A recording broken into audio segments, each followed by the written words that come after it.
ായിക്കൊണ്ട് ലൂക്കായുടെ സുവിശേഷം 3-ാം അധ്യായത്തിൽ 5-6 വാക്യങ്ങൾ. മരുഭൂമിയിൽ വിളിച്ചു പറയുന്നവന്റെ ശബ്ദം, കർത്താവിന്റെ വഴി ഒരുക്കുവിൻ, അവന്റെ പാത നേരെയാക്കുവിൻ. താഴ്വരകൾ നികത്തപ്പെടും, കുന്നും മലയും നിരത്തപ്പെടും, വളഞ്ഞ വഴികൾ നേരെയാക്കപ്പെടും, പരിപരുത്തവ മൃദുവാക്കപ്പെടും. സകല മനുഷ്യരും ദൈവത്തിന്റെ രക്ഷ കാണുകയും ചെയ്യും.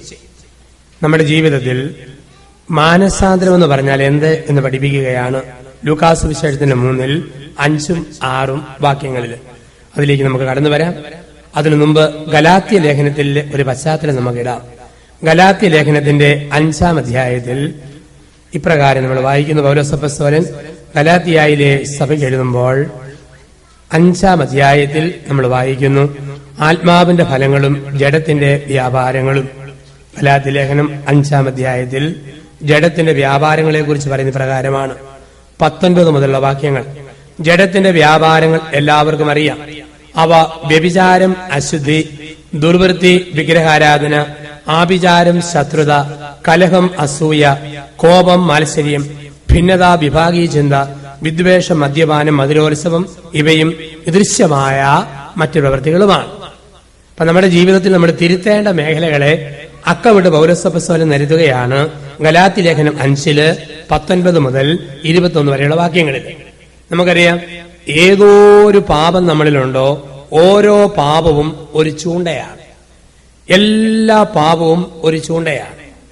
ഒരു മനുഷ്യൻ ഒരു വലിയ കുളത്തിന്റെ തീരത്തിൽ ഒരു ഇല്ലിക്കമ്പ് എടുത്തിട്ട് അതിന്റെ അറ്റത്ത് പ്ലാസ്റ്റിക് ചരട് കോർത്ത് അതിന്റെ അറ്റത്ത് ഒരു ചൂണ്ട കോർത്തിട്ട് ചൂണ്ടയുടെ അറ്റത്ത് ഒരു മണ്ണരയും കോർത്ത് വെള്ളത്തിലേക്ക് ഇട്ടു. അങ്ങനെ വെള്ളത്തിലേക്ക് ചൂണ്ടയിട്ടപ്പം 99 കൊച്ചുമീനുകളും ഒരു മുഴുത്ത കരിമീനും തള്ളമീനും അതിനകത്ത് കിടപ്പുണ്ടായിരുന്നു. അപ്പൊ ഈ 100 മീനും കൂടെ ചൂണ്ടയുടെ ഇര കിടന്നിങ്ങനെ വെട്ടുന്ന കണ്ടപ്പോൾ നോക്കിക്കൊണ്ടിരുന്നു. അപ്പോൾ ഏറ്റവും മുഴുത്ത തള്ളമീൻ പറഞ്ഞു, നിങ്ങളെല്ലാം മാറി നീക്ക്, മൂത്ത ഞാൻ പോയി ഒന്ന് കൊത്തി നോക്കട്ടെന്നും പറഞ്ഞ് ഈ മണ്ണരയെ ചെന്ന് ഒറ്റക്കൊത്ത് കൊത്തിയ അതേ സെക്കൻഡിൽ ചൂണ്ടക്കാരൻ ചൂണ്ടക്കമ്പ് പൊക്കി വെട്ടിച്ചങ്ങ് ഉയർത്തിയപ്പോൾ ചൂണ്ടയിൽ ഉടക്കിയ മീൻ കിടന്ന് വല്ലാതൊരു പെടപ്പ് വായുവിൽ കിടന്നു. അപ്പം താഴെയുള്ള 99 മീനും പറയുക, ഓ വൃത്തികെട്ട വെള്ളം, പായല്, കോല്, എന്ത് അഴുക്കാ ഇവിടെയൊക്കെ. നോക്കിക്കേ, ചേച്ചിയുടെ സന്തോഷം കണ്ടില്ലേ? ഡിസ്കോ ഡാൻസ് കളിക്കുന്നു, ബ്രേക്ക് ഡാൻസ് കളിക്കുന്നു, എന്തൊരു സന്തോഷം അവിടെ. ഇവിടെ നരകം, അവിടെ സ്വർഗം. ഈ കുഴി കിടക്കുന്ന മീന്റെ ഓർമ്മ ഇത് മൂത്ത മീന്റെ ഡിസ്കോ ഡാൻസ് ആണെന്ന്. പക്ഷെ അതാണ് പാവപ്പെട്ട മീനിന്റെ മരണവെപ്രാളവാ ആ കാണിക്കുക. കുടിക്കുന്ന മനുഷ്യൻ ഈ ചൂണ്ടയെ കൊത്തിയ മീനെ പോലെ ഒരു പെടപ്പുണ്ട്, ഒരു പെടപ്പ്, ഒരു നടപ്പുമാണ്. നമ്മൾ നോക്കും സ്വർഗീയ സന്തോഷം, പക്ഷെ കുത്തിക്കിടക്കുക. വലിക്കുന്ന മനുഷ്യൻ, ജഡികമായ പാപത്തിന് വീണ മനുഷ്യൻ, ഏതെല്ലാം തിന്മയുടെ അന്ധകാരത്തിന്റെ ബന്ധനമുണ്ടോ അങ്ങനെയുള്ള മനുഷ്യരെല്ലാം ചൂണ്ടയിൽ കൊത്തിയ മീൻ പോലെ. അവരുടെ ജീവിതം സന്തോഷമാണെന്ന് ഓർത്തേക്കരുത്, ഇതൊക്കെ കൊളുത്തപ്പെട്ട അവസ്ഥകളാണ്. അപ്പൊ അങ്ങനെയുള്ള ഒരു ബന്ധനത്തിന്റെ തരം നമ്മളിലുണ്ടോ, അവിടുന്ന് വിടുതൽ പ്രാപിക്കാനാ ദൈവം നമ്മളോട് വിളിക്കുക. അപ്പൊ നമുക്ക് ഓരോരുത്തർക്കും ഉണ്ട് തിന്മയുടെ ഓരോ മേഖല. എടുത്തു പറയുന്നു വ്യഭിചാരം. ഒരുപക്ഷെ നമുക്ക് അങ്ങനെയുള്ള തിന്മകളിലേക്ക് പോകണമെന്നില്ല. അതിന്റെ അർത്ഥം നമുക്കറിയാം. അശുദ്ധി, സ്വയംഭോഗം, സ്വവർഗഭോഗം, മനസ്സിലെ ദുഷിച്ച ചിന്തകള്, ഇങ്ങനെയുള്ള ചിന്തകൾ നമുക്കുണ്ടോ തിന്മയുടെ ബന്ധനമാണ്. ദുർവൃത്തി, ദുഷിച്ച നടപ്പ്, അവിഹിത ബന്ധങ്ങള്, വീഴ്ചകള്, ദുർവൃത്തി. വിഗ്രഹാരാധന. വിഗ്രഹാരാധന എന്ന് പറഞ്ഞാൽ നമുക്കറിയാം, വിഗ്രഹം എന്ന് ബൈബിളിൽ പറഞ്ഞാൽ അതിന്റെ അർത്ഥം രൂപങ്ങളല്ല, പള്ളിയിലെ രൂപങ്ങളല്ല വിഗ്രഹം.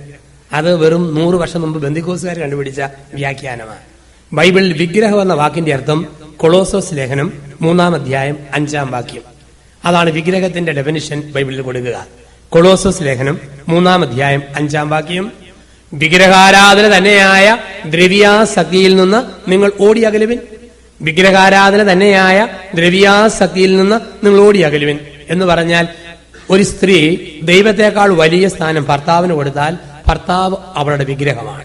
ഒരു ഭർത്താവ് ഭാര്യയ്ക്ക് ദൈവത്തെക്കാൾ കൂടിയ സ്ഥാനം കൊടുത്താൽ ഭാര്യ വിഗ്രഹമാണ്. ദൈവത്തെക്കാൾ സ്ഥാനം മക്കൾക്ക് കൊടുത്താൽ മക്കൾ വിഗ്രഹമാണ്. ഇന്ന് മക്കളിലേക്കാണ് എല്ലാവരുടെയും ശ്രദ്ധ. പലപ്പോഴും ആൾക്കാർ കൊണ്ടുവരും പിള്ളേരെയും കൊണ്ട്, എന്റെ അച്ഛ തലയ്ക്ക് പിടിക്കണം, കൊച്ചു ഭക്ഷണം കഴിക്കുന്നില്ല, കഴിച്ചാലോട്ട് പിടിക്കുന്നില്ല. പണ്ട് നമ്മുടെയൊക്കെ കാലത്ത് ഈ ഭക്ഷണം കഴിക്കാത്ത വല്ല പ്രശ്നമായിരുന്നു. വിശക്കുമ്പോൾ എഴുന്നേറ്റ് കഴിക്കും, വേണമെങ്കിൽ പോയി കിടന്നോളാൻ പറയും.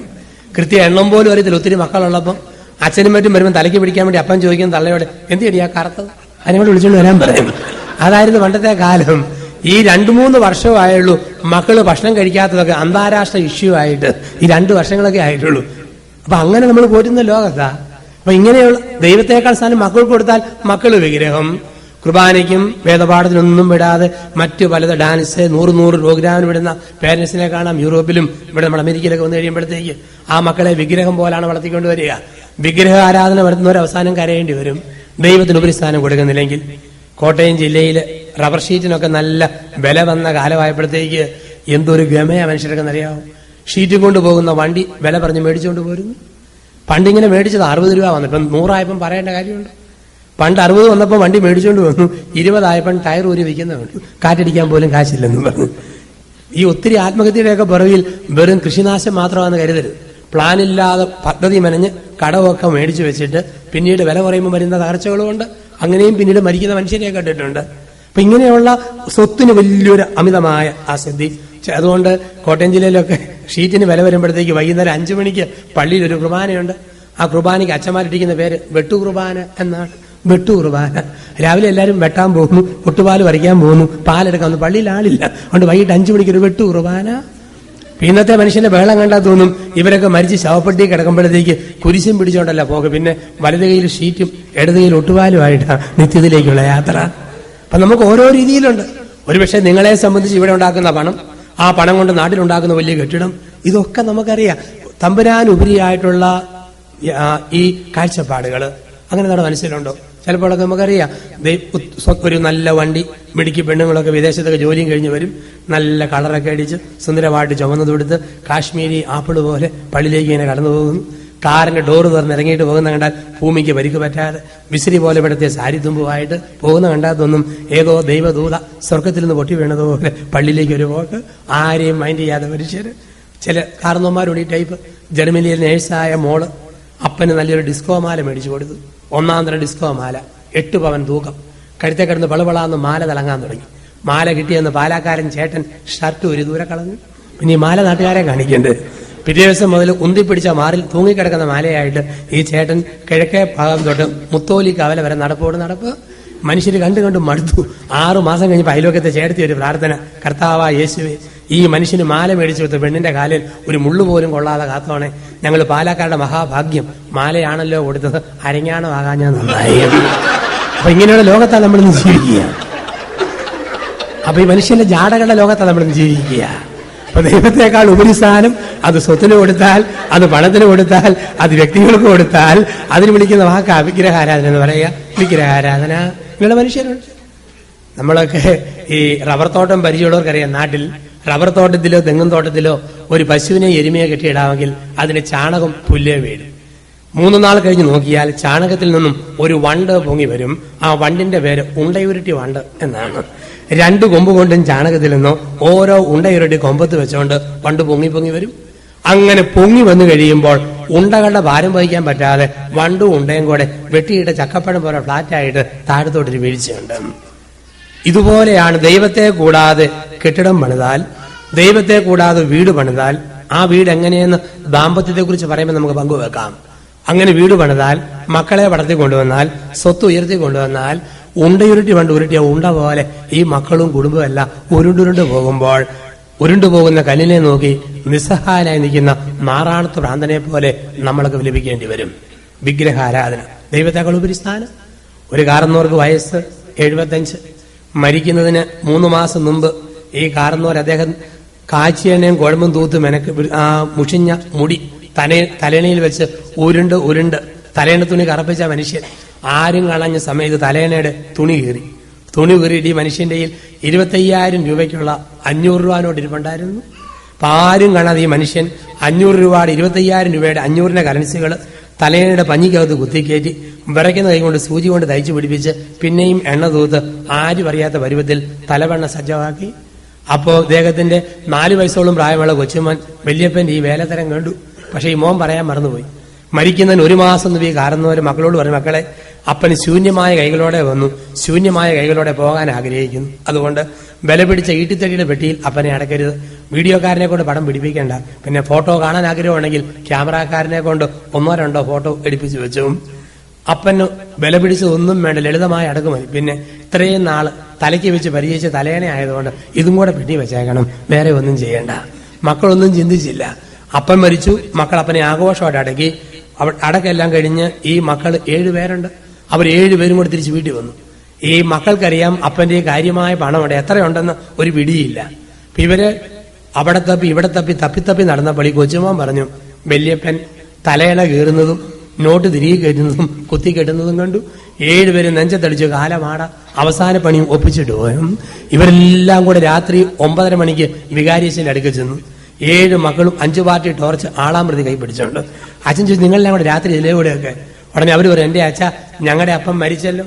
അതെന്നോട് പറയണം, ഞാനല്ലേ അടക്കിയത്, മരിച്ചെന്ന് എനിക്കറിയാമല്ലോ.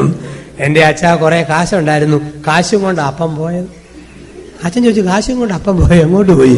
എന്റെ അച്ഛ തലേണ കയറി നോട്ട് തിരികെ കയറ്റിയ അപ്പന്റെ യാത്ര. അച്ഛൻ ചോദിച്ചു, ഇനി നമുക്ക് എന്നാ എടുക്കാൻ പറ്റും? അച്ഛൻ എവിടെ തമ്പുരാനെ ഓർത്ത് കുഴി തുറക്കാനും പെട്ടി എടുക്കാനും തലേണ പൊക്കാനും അച്ഛനൊന്ന് അനുവദിക്കണം. അച്ഛൻ പറഞ്ഞു, മക്കളെ കാശല്ലേ, പോയത് പോട്ട്, കുഴി തുറക്കാൻ പോയാൽ ആള് കൂടെ പോരും, അതിനേക്കാൾ ഭേദമല്ലേ കാശ് കുഴിയിലോട്ട് പോവുക. ഈ അള്ളിപ്പിടിക്കുന്ന അവസ്ഥയ്ക്ക് വിളിക്കുന്ന വാക്കാണ് വിഗ്രഹാരാധന. ഇപ്പൊ ദൈവത്തെക്കാൾ ഉപരിസ്ഥാനം നമ്മൾ സ്വത്തിന് കൊടുത്താൽ, പണത്തിന് കൊടുത്താൽ, മനുഷ്യർക്ക് കൊടുത്താൽ, ബന്ധങ്ങൾക്ക് കൊടുത്താൽ അത് വിഗ്രഹാരാധന. അപ്പൊ നമ്മുടെയൊക്കെ ജീവിതത്തിൽ ഇങ്ങനെയുള്ള വിഗ്രഹങ്ങൾ എന്തെങ്കിലും ഉണ്ടോ? ഇപ്പൊ സൂചിപ്പിക്കുന്നു, അത് വ്യഭിചാരമായിട്ട്, അശുദ്ധി, ദുർവൃത്തി, വിഗ്രഹാരാധന, ആഭിചാരം, മന്ത്രവാദം, കൂടോത്രം, ഇതിലുള്ള വിശ്വാസം, രാഹുകാലം, ഗുളികൻ, ഇതിലുള്ള വിശ്വാസം. ഇങ്ങനെ ആൾക്കാരുണ്ട്. അന്ധവിശ്വാസം ഏതെല്ലാം വിധത്തില ബൈബിൾ വായിച്ചപ്പോൾ എഴുതിയിരിക്കുന്നു. അധ്വാനിക്കുന്നവരും ഭാരം വഹിക്കുന്നവരും എന്റെ അടുക്കൽ വരുവേ. അപ്പോഴാണ് മുകളിലിരുന്ന് നമ്മുടെ നാട്ടിൽ ഒരു പല്ലി ചലിക്കുന്നു. ഉടനെ പറയും, ഓ ഈശോ പറഞ്ഞത് എന്തൊരു സത്യമാണ്, നോക്കിക്കേ പല്ലി അവിടെ ചലിക്കുന്നുണ്ടല്ലേ. ഈ ടൈപ്പ് മനുഷ്യരുണ്ട്.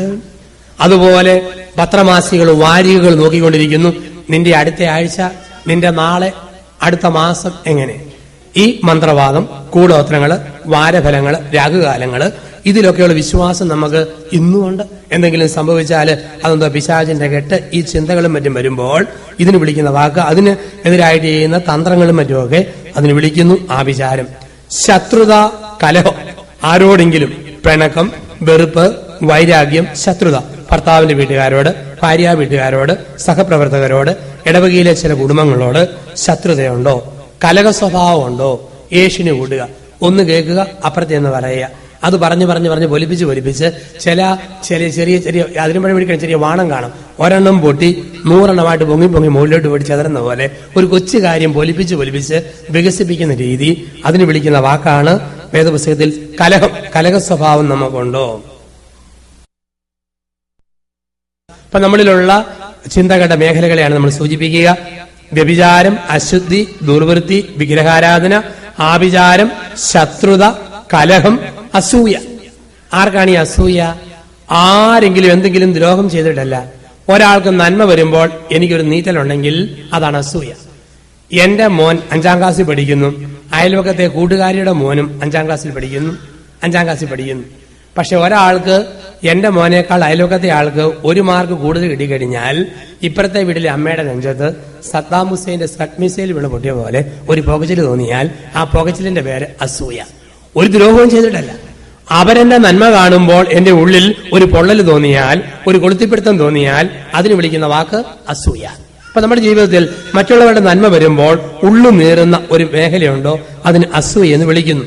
കോപം നമുക്കറിയാം, കോപത്തിന്റെ മേഖല. ചില ആണുങ്ങൾക്ക് അരിശം വരുമ്പം തോന്നിയതൊക്കെ വിളിച്ചു പറയുന്നു. ചില പെണ്ണുങ്ങളോ തെറിക്കുത്തരം മുറിപ്പത്തലെന്നും പറഞ്ഞ് എടുത്തു ചാടുന്നു. ക്ഷിപ്രകോപം.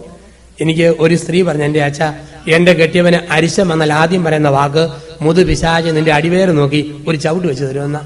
എന്റെ അച്ഛ, എനിക്കും പറയാൻ തോന്നും, തനിക്കിട്ട് ഞാനും തരും ഒരു ചവിട്ടെന്ന്. പക്ഷെ ഞാൻ പറയത്തില്ല.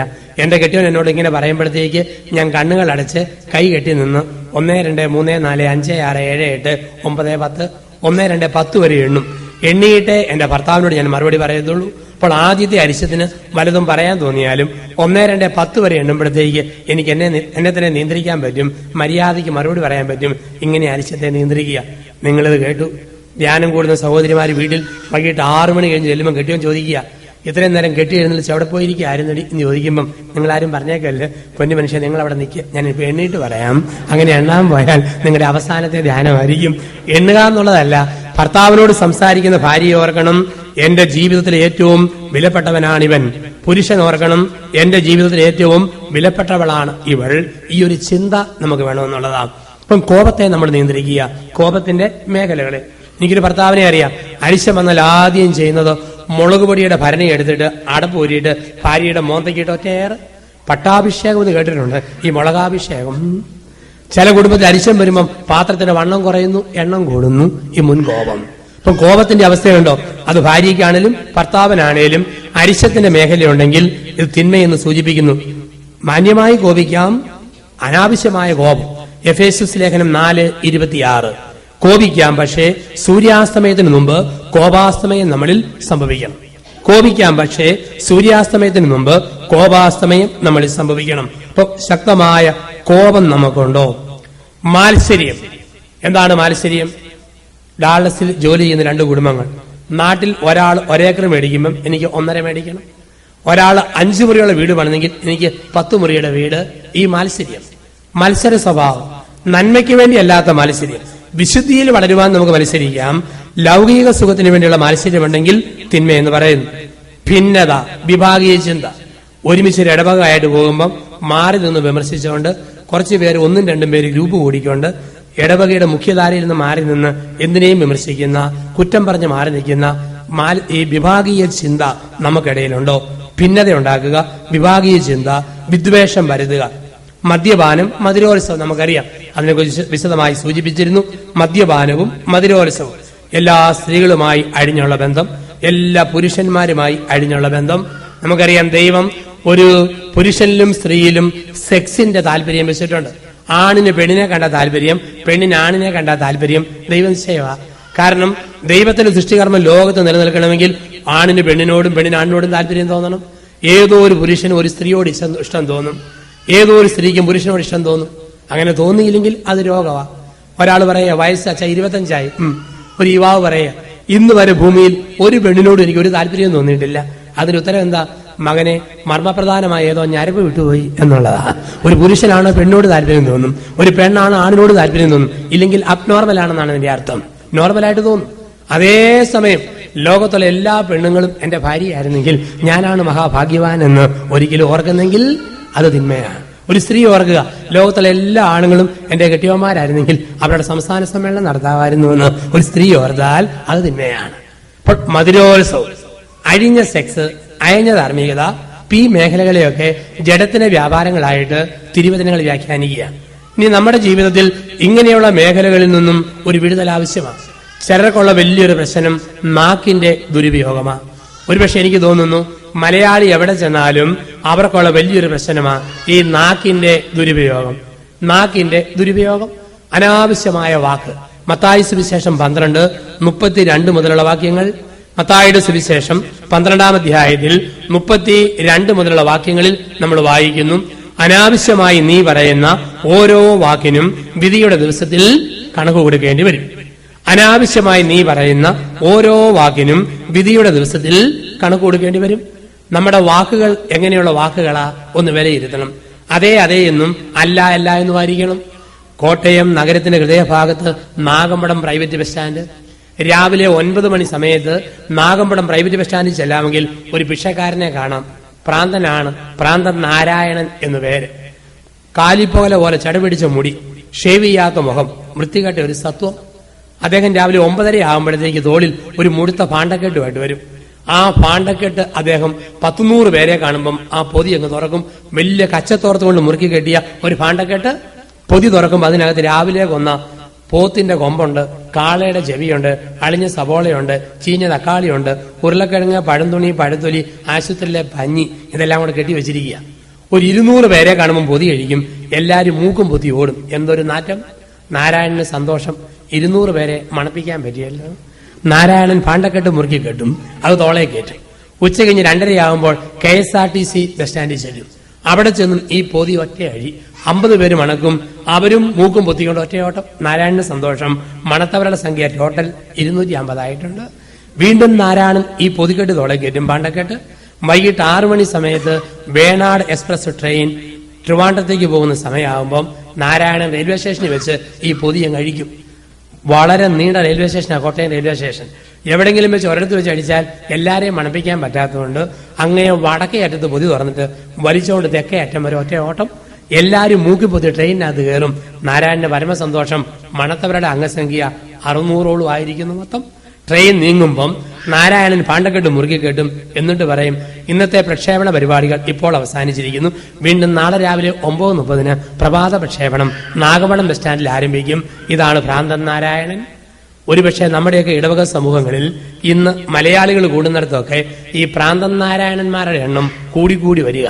പള്ളിയിലോട്ട് പോരുന്ന വഴിക്ക് അച്ഛന്റെ കുറ്റം, മെത്രാന്റെ കുറ്റം, ധ്യാനിപ്പിച്ചയാളുടെ കുറ്റം, കുടുംബ കൂട്ടായ്മയുടെ കുറ്റം, സാമൂഹ്യ പ്രവർത്തകരുടെ കുറ്റം, സംഘടനക്കാരുടെ കുറ്റം, അളിഞ്ഞ സവോള, തീഞ്ഞ തക്കാളി, ഉരുളക്കിഴങ്ങ് എല്ലാം തുറന്ന് മണപ്പിച്ചുകൊണ്ട് പോരും. പള്ളിയിൽ കയറുമ്പം പാണ്ടം മുറുക്കി കെട്ടും. വീണ്ടും കുർബാന കഴിഞ്ഞ് ഇറങ്ങുന്ന വാടെ പൊതി അഴിച്ച് അടുത്ത മണപ്പേര് ആരംഭിക്കുന്ന ഒരു സ്വഭാവം നമുക്കിടയിലുണ്ട്. അവിടെയാണ് പറയുക, മത്തായി സുവിശേഷം 12:32 മുതലുള്ള വാക്യങ്ങളിൽ, അനാവശ്യമായി നീ പറയുന്ന ഓരോ വാക്കിനും വിധിയുടെ ദിവസത്തിൽ നീ കണക്ക് കൊടുക്കേണ്ടി വരും. അപ്പൊ നമ്മുടെ സംസാരങ്ങൾ എങ്ങനെയെന്ന് ഒന്ന് ആത്മശോധന ചെയ്യുക. ഹൃദയത്തിന്റെ നിറവിൽ നിന്നാണ് അതരങ്ങൾ സംസാരിക്കുക. ഹൃദയത്തിന്റെ നിറവിൽ നിന്നാണ് അതരങ്ങൾ സംസാരിക്കുക. നമ്മുടെ ഓരോ വാക്കും ഹൃദയത്തിന്റെ ആഴങ്ങളിൽ നിന്ന് വരുന്നതാ. വാക്കുകൾ എപ്രകാരമെന്ന് നമ്മൾ പരിശോധിക്കാം. കാട്ടിൽ പുല്ല് പറിക്കാൻ പോയ ഒരു പെൺകുട്ടി മലയുടെ മുകളിൽ ചെന്നു. മലയുടെ മുകളിൽ അങ്ങ് കയറി ചെന്നപ്പോൾ താഴെ മനോഹരമായൊരു പുഷ്പം. ഈ പുഷ്പം കണ്ട് കൊതിച്ച പെൺകുട്ടി അലറി പറഞ്ഞു, ഈ പൂ എനിക്ക് വേണം. അതേ സ്വരത്തിൽ വേറൊരു പെണ്ണും പറഞ്ഞു, ഈ പൂ എനിക്ക് വേണം. ഇവള് പറഞ്ഞു, ഞാനിത് തരികയില്ല. അവള് പറഞ്ഞു, ഞാനിത് തരികയില്ല. അങ്ങോട്ടും ഇങ്ങോട്ടും പറഞ്ഞു. ഇവളൊരു ചീത്തവാക്ക് പറഞ്ഞു. അവൾ അതേ സ്വരത്തിൽ തിരിച്ചു പറഞ്ഞു. ഈ പെൺകുട്ടി പേടിച്ചു പോയി. അവൾ ഓർത്ത് കാട്ടിലെങ്ങാണ്ട് ഒരു പ്രേതമുണ്ട്, എന്തോ പറയുമ്പോൾ ഉറക്കെ വിളിച്ചു പറയുന്ന ഭൂതം. അവള് വീട്ടിൽ വന്ന് അമ്മയോട് പറഞ്ഞു, എന്റെ അമ്മയെ കാട്ടിൽ ചെന്നപ്പോൾ ഒരു പൂ പറിക്കാൻ ചെന്നപ്പോൾ ഒരു ഭൂതം അവിടെയുണ്ട്. ഞാൻ എന്തെല്ലാം പറഞ്ഞോ അതുപോലെ എന്നോട് പറഞ്ഞു. ഞാനൊരു ചീത്ത വിളിച്ചപ്പം അതേ ചീത്ത തിരിച്ചും വിളിച്ചു. അമ്മയ്ക്ക് മനസ്സിലായി ഇത് ഭൂതമല്ല, അത് ഇക്കോയാണ്, പ്രതിധ്വനിയാണ്. അമ്മയ്ക്കറിയാം. അമ്മ പറഞ്ഞ മോളെ നീ കാട്ടിൽ ചെല്ലണം. കാട്ടിൽ ചെന്ന് കഴിയുമ്പോൾ ഈ പൂ എനിക്ക് വേണമെന്ന് നീ പറയുക. അപ്പോൾ അവള് പറയും, ഈ പൂ എനിക്ക് വേണം. നീ പറയണം, ഞാനിത് തരികയില്ല. അവളും പറയും, ഞാനിത് തരികയില്ല. എന്നാ നീ പറിച്ചോടിയെന്ന് നീ പറയുക. അപ്പോൾ അവൾ എന്നാ ചെയ്യുവോ അതുപോലെ ചെയ്തോളാൻ പറഞ്ഞു. പെണ്ണ് കാട്ടിൽ ചെന്നു. അവള് പറഞ്ഞു, ഈ പൂ എനിക്ക് വേണം. അവള് പറഞ്ഞു, ഈ പൂ എനിക്ക് വേണം. ഞാനിത് തരികയല്ല, ഞാനിത് തരികയല്ല. എന്നാ നീ പറിച്ചോടി. ഇവള് പൂവും പറിച്ചുകൊണ്ട് വീട്ടിൽ വന്നു. ഇത് കാട്ടിലെ ഒരു രംഗം. ഇതിന് തുല്യമായൊരു കാര്യം ജീവിതത്തിൽ സംഭവിക്കും. ഈ ഭൂമിയിൽ ഞാൻ മറ്റുള്ളവരെ കുറിച്ച് എന്തെല്ലാം കമന്റ് പറയുവോ ആ കമന്റ് മുഴുവൻ സ്വർഗത്തിന്റെ മലയിൽ തട്ടി ഇക്കോ ആയിട്ട് ഇങ്ങനെ തട്ടിക്കൊണ്ടിരിക്കും. കാരണം പറയുന്ന ഒരു വാക്കും പാഴായി പോവുകയില്ല. നിന്റെ ഓരോ തുള്ളി കണ്ണുനീരും കുപ്പിയിൽ ശേഖരിക്കുന്ന ദൈവം ഞാൻ പറയുന്ന ഓരോ വാക്കും കുറിച്ചു വെക്കുന്നുണ്ട്. ഞാൻ മറ്റുള്ളവരെ കുറിച്ച് പറയുന്ന ഓരോ വാക്കും സ്വർഗത്തിന്റെ മലയിൽ തട്ടി ഇക്കോ ആയിട്ട് ഇങ്ങനെ പൊങ്ങിക്കൊണ്ടിരിക്കും. ഉദാഹരണത്തിന് ഞാൻ ഭൂമി വെച്ച് മറ്റുള്ളവരെ കുറിച്ച് പറയാ, കള്ളൻ, ദ്രോഹി, പാര, ഊരാപ്പാര ഇങ്ങനെയൊക്കെ വിളിച്ചെങ്കിൽ സ്വർഗത്തിൽ ചെല്ലുമ്പം എന്നെ സ്വർഗത്തിൽ കയറ്റാൻ കൊള്ളാവോ ഇല്ലയോ എന്ന് പത്രോസ് പരിശോധിച്ചിട്ട് ഒരു പരേഡ് നടത്തും. എന്നിട്ട് പറയും, എന്റെ കാവൽമാലാഖയോട് പറയും, ഭൂമിയിൽ ഇവൻ ചെയ്തു നോക്കൊന്ന് വായിച്ചേ, ഇവന്റെ യോഗ്യത കേൾക്കട്ടെ, സ്വർഗത്തിൽ കയറ്റാൻ കൊള്ളാവോ ഇല്ലയോ. അപ്പൊ ഞാൻ പറഞ്ഞ വാക്ക് എന്റെ സർട്ടിഫിക്കറ്റ് ആയിട്ട് പറയും, കള്ളൻ, ദ്രോഹി, പാര, ഊരാപ്പാര. നീ വിധിക്കുന്ന വാക്കാൽ തന്നെ നീയും വിധിക്കപ്പെടും. അളക്കുന്ന അളവിൽ നിനക്കും തിരിച്ച് അളന്നു കിട്ടും. അപ്പൊ നമ്മുടെ വാക്കുകളെ നമ്മൾ ശ്രദ്ധിക്കണം. ചിലപ്പോഴൊക്കെ നമ്മളിങ്ങനെ കേൾക്കുമ്പോൾ നമുക്ക് തോന്നും അല്പം കൂടെ മെച്ചപ്പെട്ടേക്കാം. ഓരോ ധ്യാനവും കൂടുമ്പോൾ ആൾക്കാരുടെ ഓർമ്മ ചില കാര്യം ഒത്തിരി കോപിക്കുമായിരുന്നു, കുറച്ചുകൂടെ കുറച്ചേക്കാം. ഒരു കുപ്പി കുടിക്കുമായിരുന്നു, ഒരു പെഗ്ഗാക്കിയേക്കാം. ഒരു പാക്കറ്റ് വലിക്കുമായിരുന്നു, 5 എണ്ണമാക്കിയേക്കാം. ഞാനൊരു സുഹൃത്തിനെ നിർബന്ധിച്ച് ഒരു ധ്യാനത്തിന് കൊണ്ടുപോയി. എപ്പോഴും 2 പാക്കറ്റ് സിഗരറ്റ് വലിക്കും മനുഷ്യൻ, സിസേഴ്സ്. അപ്പം ഈ മനുഷ്യൻ 2 പാക്കറ്റ് സിസർ വലിക്കുമ്പം ഞാൻ പറഞ്ഞു, പൊന്നു മനുഷ്യ ഇങ്ങനെ വലിക്കരുത്, ഇത്രയും വലിച്ചാൽ അവസാനം അതി കുറച്ചേ വലിക്കേണ്ടി വരുള്ളതുകൊണ്ട് പരമാവധി നിർത്ത് എന്നും പറഞ്ഞ് നിർബന്ധിച്ച് ഈ മനുഷ്യൻ ധ്യാനം കൂടാൻ പോയി. 2 മാസം കഴിഞ്ഞാൽ നോക്കുമ്പോഴാണ് ഈ മനുഷ്യൻ ചെറിയ സിസർ വലിക്കുന്നു. നേരത്തെ അല്പം കൂടെ മുഴുത്ത പാക്കറ്റായിരുന്നു, ഇപ്പൊ ചെറിയ പാക്കറ്റിൽ നിന്ന് 20 എണ്ണം വലിക്കും. ഞാൻ പറഞ്ഞു, തന്നെ ഇടപാടാ. അരപ്പൻ അച്ഛാ, ഒരു ധ്യാനം കൂടി ഇത്രയും കുറച്ചില്ലേ, അടുത്താകുമ്പോൾ ഒരു പാക്കറ്റ് ആകും, പിന്നെ ഞാൻ 5 എണ്ണമാകും, പിന്നെ 1 എണ്ണമാകും, പിന്നെ വേണ്ടെന്ന് വെച്ചോളാം. അല്പം കൂടെ മെച്ചപ്പെട്ടില്ലേ? ഈ തമ്പുരാന്റെ മുമ്പിൽ അല്പം കൂടെ മെച്ചപ്പെടുത്തുക എന്ന പരിപാടിയിൽ നമ്മുടെ നാട്ടിലെ അലുമിനിയം പാത്രം കച്ചവടക്കാരനെ പോലെയാ ദൈവം. പഴയത് എടുക്കപ്പെടും, പുതിയത് കൊടുക്കപ്പെടും. അതല്ലേ എസെക്കിയേൽ 36:26. പാറ പോലെ ഉറച്ചത് എടുക്കപ്പെടും, മാംസമായത് പകരം കൊടുക്കപ്പെടും. പറഞ്ഞിട്ടില്ല, പാറ പോലെ ഉറച്ചതിന്റെ ഒരു കോണി ഞാൻ പൊട്ടിക്കുമെന്നല്ല പറഞ്ഞിരിക്കുന്നത്. അത് മൊത്തം ഈ സ്കൂളിലെ കുട്ടികളെ കണ്ടപ്പോൾ ഇപ്പൊ AO തീരുമാനിച്ചു ഈ കുട്ടികളെ മൊത്തം ഒന്ന് നവീകരിക്കാൻ വേണ്ടി ആ വിദ്യാഭ്യാസ ജില്ലയിലെ ഏറ്റവും സമർത്ഥനായ ഒരാളെ ഈ സ്കൂളിലെ ഹെഡ്മാസ്റ്ററാക്കി. 6 മാസത്തെ പരിശീലനം കഴിഞ്ഞപ്പം ഈ കുട്ടികളുടെ ചീത്തവാക്ക് പറയുന്ന രീതിക്ക് എന്തെങ്കിലും മാറ്റമുണ്ടോ എന്ന് അറിയാൻ വേണ്ടി AO വന്നു. അസംബ്ലിക്ക് 250 പിള്ളേരെ ഇങ്ങനെ നിർത്തി. എന്നിട്ട് ഹെഡ്മാസ്റ്റർ അവിടെ നിന്നു, സൈഡിൽ AOയിൽ നിന്നു. അദ്ദേഹം പറഞ്ഞു, 4 പഠിക്കുന്ന ഏറ്റവും മിടുക്കനായ കുട്ടി മുമ്പിൽ നിൽപ്പുണ്ട്. അവനോട് പറഞ്ഞു, മോനെ, ഇവനെ നോക്കി ചിരിച്ചുകൊണ്ട് ചോദിച്ചു, 5ഉം 5ഉം കൂടെ കൂടിയാൽ എത്രയാ? 5ഉം 5ഉം കൂടെ കൂടിയാൽ എത്ര? അവൻ പറഞ്ഞു 5ഉം 5ഉം 9. AOയ്ക്ക് സങ്കടമായി. ഉച്ചയ്ക്ക് ഉണ്ണാൻ നിന്ന് ഹെഡ്മാസ്റ്ററോട് പറഞ്ഞു, ഇത്രയും പരിശീലനം കൊടുത്തിട്ടും 5ഉം 5ഉം 9 വരെയല്ലേ പറയാൻ പറ്റുള്ളൂ, 10 പോലും പറഞ്ഞില്ലല്ലോ. 6 മാസമായിട്ടും നമുക്കൊന്നും ചെയ്യാൻ പറ്റിയിട്ടില്ലല്ലോ. ഇപ്പൊ ഹെഡ്മാസ്റ്ററുടെ മറുപടി, പൊന്നു സാറേ, ഇത്രയും ഇമ്പ്രൂവ്മെന്റ് ആയല്ലോ. ഞാൻ ആദ്യം വന്നതിന്റെ പിറ്റേ ദിവസം ഞാൻ ഇവനോട് തന്നെ ചോദിച്ചു, മോനെ 4ഉം 4ഉം എത്രയാ? തന്റെ തന്തയാന്നാ അന്ന് എന്നോട് പറഞ്ഞത്. ഇപ്പൊ 9 വരെ എത്തിയല്ലോ. ഇത്രയും മെച്ചപ്പെട്ടില്ലേ? കുറച്ചുകൂടെ മെച്ചപ്പെടുകയുള്ളൂ. അല്പം കൂടെ മെച്ചപ്പെടുക, സ്വല്പം കൂടെ ഭേദപ്പെടുക, ഈ കാഴ്ചപ്പാടാ നമുക്ക്. തമ്പുരാന് മുമ്പില് ഈ സ്വല്പം കൂടെ മെച്ചപ്പെടില്ല, പൂർണ്ണമായൊരു മെച്ചപ്പെടൽ. വേദപുസ്തകത്തിലേക്ക് കടന്നു വരുമ്പോൾ പാപത്തെക്കുറിച്ച് പറയുമ്പോൾ പാപമെന്ന് പറഞ്ഞാൽ 7 പടിയിറക്കങ്ങളാണ്, മാനസാന്തരം 7 പടികയറ്റങ്ങളാണ്. പാപമെന്ന് പറഞ്ഞാൽ 7 പടിയിറക്കങ്ങൾ, മാനസാന്തരം 7 പടികയറ്റങ്ങൾ. ലൂക്കാസ് സുവിശേഷത്തിന്റെ 15-ൽ, ലൂക്കായുടെ സുവിശേഷം 15-ൽ 11 മുതൽ 24 വരെയുള്ള വാക്യങ്ങളിൽ ഒരു മനുഷ്യന്റെ 7 പടിയിറക്കങ്ങളും 7 പടികയറ്റങ്ങളും കാണാം. പ്രൊഡിഗൽ സൺ, ധൂർത്തപുത്രൻ, എന്റെയും നിങ്ങളുടെയും സിംബലാണ്. ഒരു മനുഷ്യന്റെ ജീവിതത്തിൽ സംഭവിക്കുന്ന പടിപടിയായ അധപതനത്തിന്റെ കഥയാണ് ലൂക്കായുടെ സുവിശേഷം 15-ൽ 11 മുതൽ കാണുക. എന്താണ് പാപം? പാപത്തിന്റെ 7 പടിയിറക്കങ്ങൾ. 1, സെൽഫ് വിൽ. എല്ലാ പാപത്തിന്റെയും ഒന്നാമത്തെ സ്റ്റേജ് സെൽഫ് വിൽ, സ്വന്തം ഇഷ്ടം. എന്റെ ഇഷ്ടം പോലെ വീതം മേടിക്കും, ഒരു തീരുമാനമാണ്. എന്റെ ഇഷ്ടം പോലെ ഞാൻ വീതം മേടിക്കും, സ്വന്തം ഇഷ്ടം. കുടുംബത്തിൽ കാണാമല്ലോ, കല്യാണം കഴിച്ചിട്ടും സ്വന്തം തീറ്റി കുടി മേളം ഒരു കുറവും വരരുതെന്ന് പറയുന്ന ഭർത്താവിനെ ബഹുമാനിക്കാതെ മാനിക്കാത്ത ഭാര്യ, സ്വന്തം ഇഷ്ടം. മാതാപിതാക്കളുടെ നൊമ്പരം മനസ്സിലാക്കാത്ത മക്കൾ, ജനത്തെ മനസ്സിലാക്കാത്ത വൈദികനെ മനസ്സിലാക്കാത്ത ജനം. ഈ സ്വന്തം ഇഷ്ടം എവിടെല്ലാം ആരംഭിക്കുമോ തകർച്ച ആരംഭിക്കും. Self will. സ്വന്തം ഇഷ്ടത്തിൽ കുറെ നാൾ ജീവിക്കുമ്പോൾ ഒരു ക്യാരക്ടർ ഫോം ചെയ്യപ്പെടും.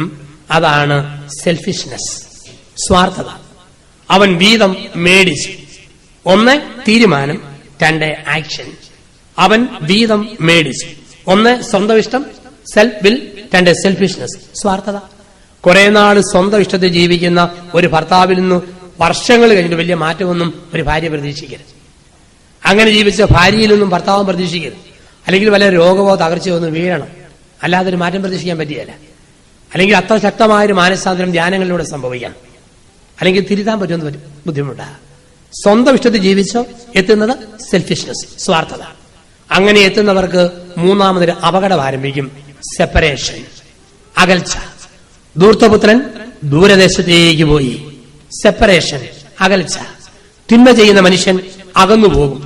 ദൈവത്തിൽ നിന്നകലും, പള്ളിയിൽ നിന്നകലും, കൂതാശകളിൽ നിന്നകലും, കുടുംബ പ്രാർത്ഥനയിൽ നിന്നകലും, ബൈബിൾ വായനയിൽ നിന്നകലും, മൂല്യങ്ങളിൽ നിന്നകലും. ദൂരദേശത്തേക്ക് പോയി എല്ലാം ഉപേക്ഷിച്ച് കൃപയിൽ നിന്നും അകന്നു പോകുന്ന മനുഷ്യൻ, സെപ്പറേഷൻ. അങ്ങനെ വരുമ്പോൾ ഒരു അപകടം ആരംഭിക്കും. അതാണ് 4th സ്റ്റേജ്, സെൻഷ്വാലിറ്റി, സുഖലോലുപത. അവന് കിട്ടിയതെല്ലാം അവൻ ദൂർത്തടിച്ചു. സെൻഷ്വാലിറ്റി, സുഖലോലുപത. അവന് കിട്ടിയതെല്ലാം അവൻ ദൂർത്തടിച്ചു. ധൂർത്തപുത്രൻ കിട്ടിയതെല്ലാം ദൂർത്തടിച്ചു. ഒരുപക്ഷെ അമേരിക്കയിൽ ഒത്തിരി സ്ഥലങ്ങളിൽ ഞാൻ കണ്ടിട്ടുണ്ട് ദൂർത്തടിക്കുന്ന മനുഷ്യരെ. ദൈവം തന്ന പണം കുടിച്ച് വലിച്ച് വൃത്തികെട്ട ജീവിതത്തിൽ വീട് ബാർ ഹോട്ടലാക്കിയിട്ട് ദൂർത്തടിക്കുന്ന മനുഷ്യർ. എല്ലാവിധ ലഹരി സാധനങ്ങളും അലങ്കാര വസ്തുക്കൾ പോലെ അലമാരി സൂക്ഷിക്കുന്ന കുടുംബങ്ങൾ. ദൈവത്തിന്റെ കൃപ ദൂർത്തടിച്ച ഭവനമാണത്. യെശയ്യായുടെ പ്രവചനം 5-ാം അധ്യായം 11 മുതലുള്ള വാക്യങ്ങളിൽ പറയുന്നു, മദ്യം വിളമ്പുന്നവന്റെ വീട്ടിൽ നിന്നും വിരുന്നിന്റെ തമ്പുരാൻ ഇറങ്ങിപ്പോകും. ഇങ്ങനെയുള്ള അന്തരീക്ഷങ്ങൾ നമുക്കുണ്ടോ? ദൂർത്തടിക്കുക. ദൈവം തന്ന പണം, ദൈവം തന്ന സമയം, ചീട്ട് കളിച്ചും കമ്പനി കൂടിയും ക്ലബിലിരുന്നും സമയം മുഴുവൻ ദൂർത്തടിക്കുക. ദൈവം തന്ന സൗന്ദര്യം, സ്വന്തം ശരീരത്തെ കച്ചവട വസ്തുവാക്കിക്കൊണ്ട് സൗന്ദര്യത്തെ ദൂർത്തടിക്കുന്നവര്, കൃപയെ ദൂർത്തടിക്കുന്നവര്, സമയത്തെ ദൂർത്തടിക്കുന്നവര്, സ്വത്തിനെ ദൂർത്തടിക്കുന്നവര്, അവൻ ദൂർത്തടിച്ചു. അപ്പോൾ അഞ്ചാമതൊരു സ്റ്റേജിലെത്തി. അതാണ് സ്പിരിച്വൽ ഡ്രൈനസ്, ആത്മീയ വരൾച്ച. ആ നാട്ടിൽ ഒരു കഠിന ക്ഷാമമുണ്ടായി. ഈ നാട്ടിൽ, ഈ ഹൃദയത്തിൽ, ഈ മനസ്സിൽ, ഈ നെഞ്ചിൽ ഒരു കഠിന ക്ഷാമം. ഒന്നിനൊരു രസമില്ല. സാവധാനം മനുഷ്യർ രണ്ടു വാക്ക് കൂടപ്പുറപ്പാട്ട് കടന്നു വരും ഇങ്ങനെ ജീവിക്കുന്നവർക്ക്. ഒന്നേ ഇത്, രണ്ടേ ഏതാണ്ട്. എന്നാ പറഞ്ഞാലും പറയും എന്റെ അച്ഛ ഒരു ഇതുമില്ല തോന്നുന്നു. ആകെപ്പാടെ വരണ്ടുപോയി, ഇവിടം വരണ്ടുപോയി, നെഞ്ച് വരണ്ടുപോയി. ഈ നാട്ടിൽ ഒരു കഠിന ക്ഷാമമുണ്ടായി, ഒരു വലിയ വരൾച്ചയുണ്ടായി. ഒന്നിനും രസമില്ലാത്തൊരവസ്ഥ, ഒരു ഇതുപോലെ, ഒരു ഏതാണ്ട് പോലുള്ള ഒരു ജീവിതാവസ്ഥ. അവിടെ ആറാമത്തെ സ്റ്റേജ് സ്പിരിച്വൽ ഡീജനറേഷൻ, ആത്മീയ അധപതനം, സ്പിരിച്വൽ ഡീജനറേഷൻ. പിതാവിന്റെ ഊട്ടുമേശയിൽ നിന്നും പന്നിക്കുഴിയിലേക്ക് വീണു. അധപതനം ഒരു നിമിഷം കൊണ്ടല്ല, പടിപടിയായിട്ടാ. ഒരു ദിവസം ഒരാൾ ഒരു കുപ്പി മൊത്തം കുടിക്കുകയല്ല. ഒരു പെഗ് തുടങ്ങി, 2 പെഗായി, ഒരു ഹാഫായി, പിന്നെ ഫുള്ളിലേക്ക് എത്തുന്ന പടിപടിയായ അധപതനം. ഒരു പുകയായി, ഒരു സിഗരറ്റായി, ഒരു പാക്കറ്റായി, പാക്കറ്റുകളാകുന്ന അധപതനം. പിതാവിന്റെ ഊട്ടുമേശയിൽ നിന്നും പന്നിക്കുഴിയിലേക്ക്. ആദ്യം ഒരു ചെറിയ തെറി പറഞ്ഞു, പിന്നെ 10 പറഞ്ഞു, പിന്നെ ലുത്തിനിയ പോലെ തെറി പറയുന്ന ഒരധപതനം. പടിപടിയായ അധപതനം, സ്പിരിച്വൽ ഡീജനറേഷൻ. ഒരു നിമിഷത്തിന് അധപതനമല്ല, നാളുകളിലൂടെ സംഭവിക്കുന്ന ഒരു തകർച്ച. അവിടെ final stage, 7th stage, spiritual destruction, ആത്മീയ തകർച്ച. തവിട് പോലും കിട്ടിയില്ല. ഒരു നന്മ നിറഞ്ഞ മറിയം പോലും ചെല്ലാൻ പറ്റുന്നില്ല. ഒന്ന് കൈ ഉയർത്താൻ പറ്റുന്നില്ല, ഒന്ന് സ്തുതിക്കാൻ പറ്റുന്നില്ല, ഒരു ഭക്തിഗാനം പാടാൻ പറ്റുന്നില്ല. ഇതാണ് പാപത്തിന്റെ 7 തകർച്ചകൾ. ധൂർത്തപുത്രനിൽ കാണുന്ന പടിപടിയായ 7 തകർച്ചകൾ. 7 തകർച്ചകൾ.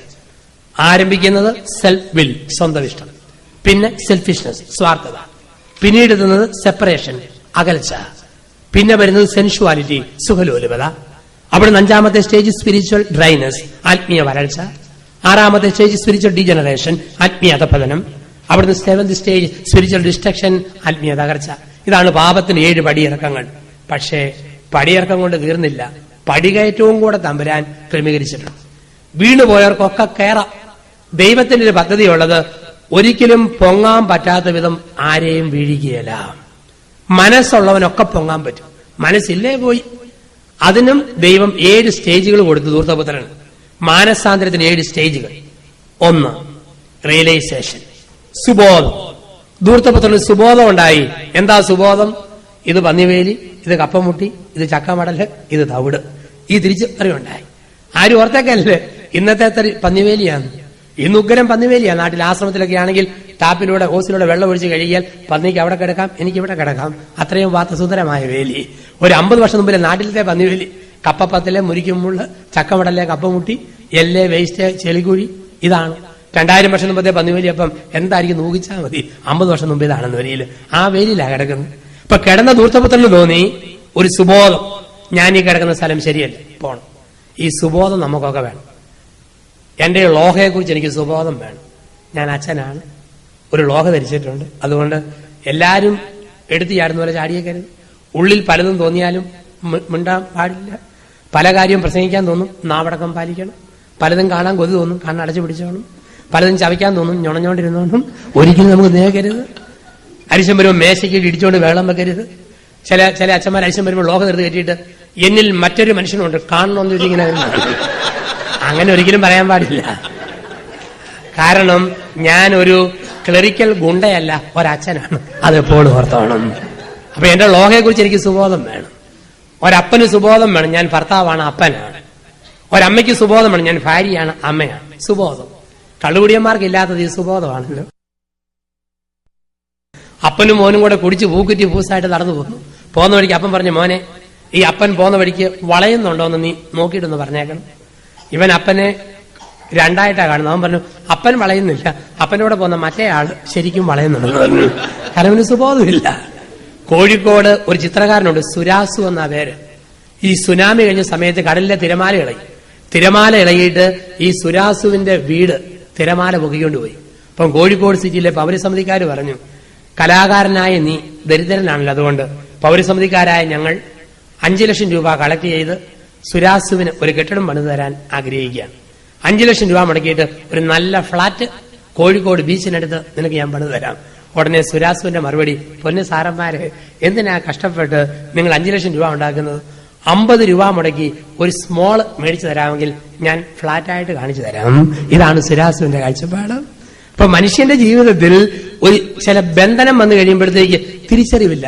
ഒരു വീടാണോ അതോ ഒരു സ്മോളാണോ അവന്റെ ജീവിതത്തില്. ഈ അന്ധത വരുന്ന ഒരനുഭവം നമുക്കുണ്ട്. സുബോധമില്ലാത്ത അവസ്ഥയിൽ മനുഷ്യൻ അടിമയായിട്ട് പോകുന്നു. കഴിഞ്ഞ തുലാമഴയത്ത് 2 കുടിയന്മാര് കേരളത്തിലെ റോഡിലൂടെ പോകുന്നു. റോഡിന്റെ നടുക്ക് പാതാളം ഡെവലപ്പ് ചെയ്ത സംസ്ഥാനം ഏതെന്ന് ചോദിച്ചാൽ അത് കേരളമെന്ന. പുതിയ റോഡൊക്കെ പണിയുമ്പോൾ കുഴപ്പമില്ല. അതുകൊണ്ട് ജർമ്മൻ ഗവൺമെന്റും വേൾഡ് ബാങ്കും തീരുമാനിച്ചിരിക്കുന്നു. ഇനി ജർമ്മൻ ഗവൺമെന്റ് പ്രത്യേകിച്ച് പറഞ്ഞിരിക്കുന്നത് കേരളത്തിലെ റോഡ് ഡെവലപ്പ് ചെയ്യാനായിട്ട് ഇനി പൈസ കൊടുക്കുകയാണെന്നാണ് പറഞ്ഞിരിക്കുന്നത്. അതിന്റെ കാരണം ചോദിച്ചപ്പം ജർമ്മനിയിലെ വണ്ടിയിലെങ്ങാനും ചെളിയോ പൊടിയോ പറ്റിയാൽ അത് കഴുകാനായിട്ട് ഓടിച്ച് 10-15 കിലോമീറ്റർ കഴിഞ്ഞ് ഗാരേജിൽ എത്തിക്കണം. ഈ പണം ഏറ്റുമേടിക്കുന്ന കേരളത്തിലാണെങ്കിൽ റോഡിൽ ചെളി പറ്റിയാൽ അത് കഴുകാനുള്ള സിസ്റ്റം റോഡിന്റെ നടുക്ക് തന്നെ ഡെവലപ്പ് ചെയ്തിട്ടുണ്ട്. അതുകൊണ്ട് ഇനി കേരളത്തിന് പൈസ കൊടുക്കണം തീരുമാനം. കഴിഞ്ഞ തുലാമഴയത്തിന് മനുഷ്യൻ ഇങ്ങനെ പോവുക, ഒരു കുടിയൻ കുടിച്ചു പൂസായിട്ട് പോകുന്ന വഴിക്ക് കാല് തെറ്റി റോഡിന്റെ നടുക്കുള്ള കുഴിയിലെ വെള്ളത്തിൽ ഇയാൾ വീണു. ഒരു കവിള് വെള്ളവും കുടിച്ചിട്ട് കുടിയൻ പൊങ്ങി വന്നു. കുടിയൻ പൊങ്ങി വന്നപ്പോൾ ഒരു കൊള്ളിയാൻ ഇടിമിന്നൽ ശക്തമായിട്ട് മിന്നി. ഇയാളുടെ പേര് കുട്ടപ്പനെന്നാ. പൊങ്ങി വന്ന് ഈ മനുഷ്യൻ പറയുക, എന്റെ ദൈവമേ, നീ മോശക്കാരനല്ലല്ലോ. കുട്ടപ്പനെ തള്ളി കുഴിയിലിട്ടതും പോരാ, എഴുന്നേറ്റ് വരാനായിട്ട് നോക്കുമ്പം അതിന്റെ ഫോട്ടോയും കൂടെ നീ എടുത്തു വെക്കുകയാണ്. അപ്പൊ അവന് ക്യാമറ ഫ്ലാഷ് ആണോ ലൈറ്റ്നിങ് ആണോ എന്നറിയത്തില്ലാത്ത ഒരവസ്ഥ. ഇതാണ് സുബോധമില്ലാത്ത അവസ്ഥ. അപ്പോൾ ഏതോ ഒരു മാനസാന്തരത്തിന്റെയും മനോഹരമായ ഒരു സ്റ്റേജാണ് സുബോധം, റിയലൈസേഷൻ. അപ്പൊ ധൂർത്തപുത്രൻ ഉണ്ടായത് ഈ സുബോധമാണ്. ഏതോ ഒരു തിന്മയെ കിടക്കുന്ന മനുഷ്യനും ഈ സുബോധം ആവശ്യമാണ്. എന്റെ വാക്ക്, എന്റെ സംസാരം, എന്റെ നോട്ടം, എന്റെ പ്രവൃത്തിയെ കുറിച്ചുള്ള സുബോധം. 1 റിയലൈസേഷൻ, 2 റെസല്യൂഷൻ. മാനസാന്തരത്തിന്റെ സെക്കൻഡ് സ്റ്റേജാണ് റെസല്യൂഷൻ, തീരുമാനം. പന്നിവേലി കിടന്നാ പോരാ, ഞാൻ എഴുന്നേറ്റ് പോകും എന്നൊരു തീരുമാനം, എഴുന്നേറ്റ് പോകും എന്നൊരു തീരുമാനം. ഈ വാർഷിക ധ്യാനം ഒരു വിളിയാണ്. ഒരുപക്ഷെ ഒരു അപ്പനെന്ന രീതിയിൽ എന്റെ പെരുമാറ്റത്തിൽ ചില മോശഭാഗങ്ങളുണ്ട്, ഇനിമേൽ ആവർത്തിക്കില്ല എന്നൊരു തീരുമാനം. ഒരുമിച്ച് വീട്ടിലുണ്ടായിട്ടും പ്രാർത്ഥിക്കുന്നതിൽ ഇഷ്ടമില്ല, ഞാൻ പ്രാർത്ഥിച്ചു തുടങ്ങും എന്നൊരു തീരുമാനം. ഒരു തീരുമാനമെടുക്കണം. അരുതാത്ത കാര്യങ്ങളില്ല, ഇനി ചില കാര്യങ്ങൾ ഞാൻ ശ്രദ്ധിക്കും, ഈ ഒരു തീരുമാനം. ഈ തീരുമാനത്തിൽ നിന്നും 3ാമത് ഒരു സ്റ്റേജ് ഉണ്ട്, അതാണ് റിപ്പന്റൻസ്, പശ്ചാത്താപം വേണം. നമുക്ക് ഏറ്റവും അത്യാവശ്യം പശ്ചാത്താപത്തിന്റെ മേഖലയാണ്. ചില ആൾക്കാർ കുംസാരിക്കാൻ വരും, മുട്ടുകുത്തി കുംസാരിക്കുന്ന കേട്ടാത്തൊന്നും കക്ഷി ചെയ്ത് കഴിയുമ്പം തുടരാൻ പോവുക. അടിച്ചിട്ടുണ്ട്, ഇടിച്ചിട്ടുണ്ട്, നുണച്ചിട്ടുണ്ട്, തീർന്നു. കേട്ടാത്തൊന്നും പൂർവാധീന ശക്തിയോടെ ഇയാൾ തുടരാൻ പോവുക, കുംസാരം കഴിയാൻ വേണ്ടി കാത്തിരിക്കുക. പശ്ചാത്താപത്തിന്റെ സ്വരമില്ല. ധൂർത്തപുത്രന്റെ പശ്ചാത്താപത്തിന്റെ സ്വരമുണ്ട്. പിതാവെ, അങ്ങേക്കെതിരെ സ്വർഗത്തിനെതിരെ പാപം ചെയ്തു, പുത്രൻ എന്ന് വിളിക്കാൻ യോഗ്യതയില്ല, ദാസന്മാരിൽ ഒരുവനായി എന്നെ സ്വീകരിക്കണമേ. പശ്ചാത്താപത്തിന്റെ സ്വരം, ഈ സ്വരമാണ് നമുക്ക് ആവശ്യം. ഇന്ന് പല പിള്ളേരും ഒളിച്ചു പോകുന്നുണ്ട്, നാട്ടിൽ പോയിട്ട് തിരിച്ചു വരുന്നുണ്ട്. പക്ഷെ തിരിച്ചു വരുന്ന ഒരു കുട്ടിയും പശ്ചാത്താപത്തോടെ പറയാറില്ല, എന്റെ അപ്പ അമ്മേ നിങ്ങൾക്കെതിരെ സ്വർഗത്തിനെതിരെ പാപം ചെയ്തു, മകനെന്ന് വിളിക്കാൻ യോഗ്യതയില്ല, കൂലിക്കാരനായിട്ട് സ്വീകരിച്ചാൽ മതി. പലരും പറയുന്നത് എന്താ, അപ്പ ഞാൻ പോയെന്നുള്ളത് നേരാ, എന്റെ അവസ്ഥയാണ് അപ്പനും പോയനായിരുന്നു, പിന്നെ ഭാഗ്യത്തിന് പോയില്ല, എനിക്കായപ്പം കുറി വീണെന്നുള്ളതേ ഉള്ളൂ.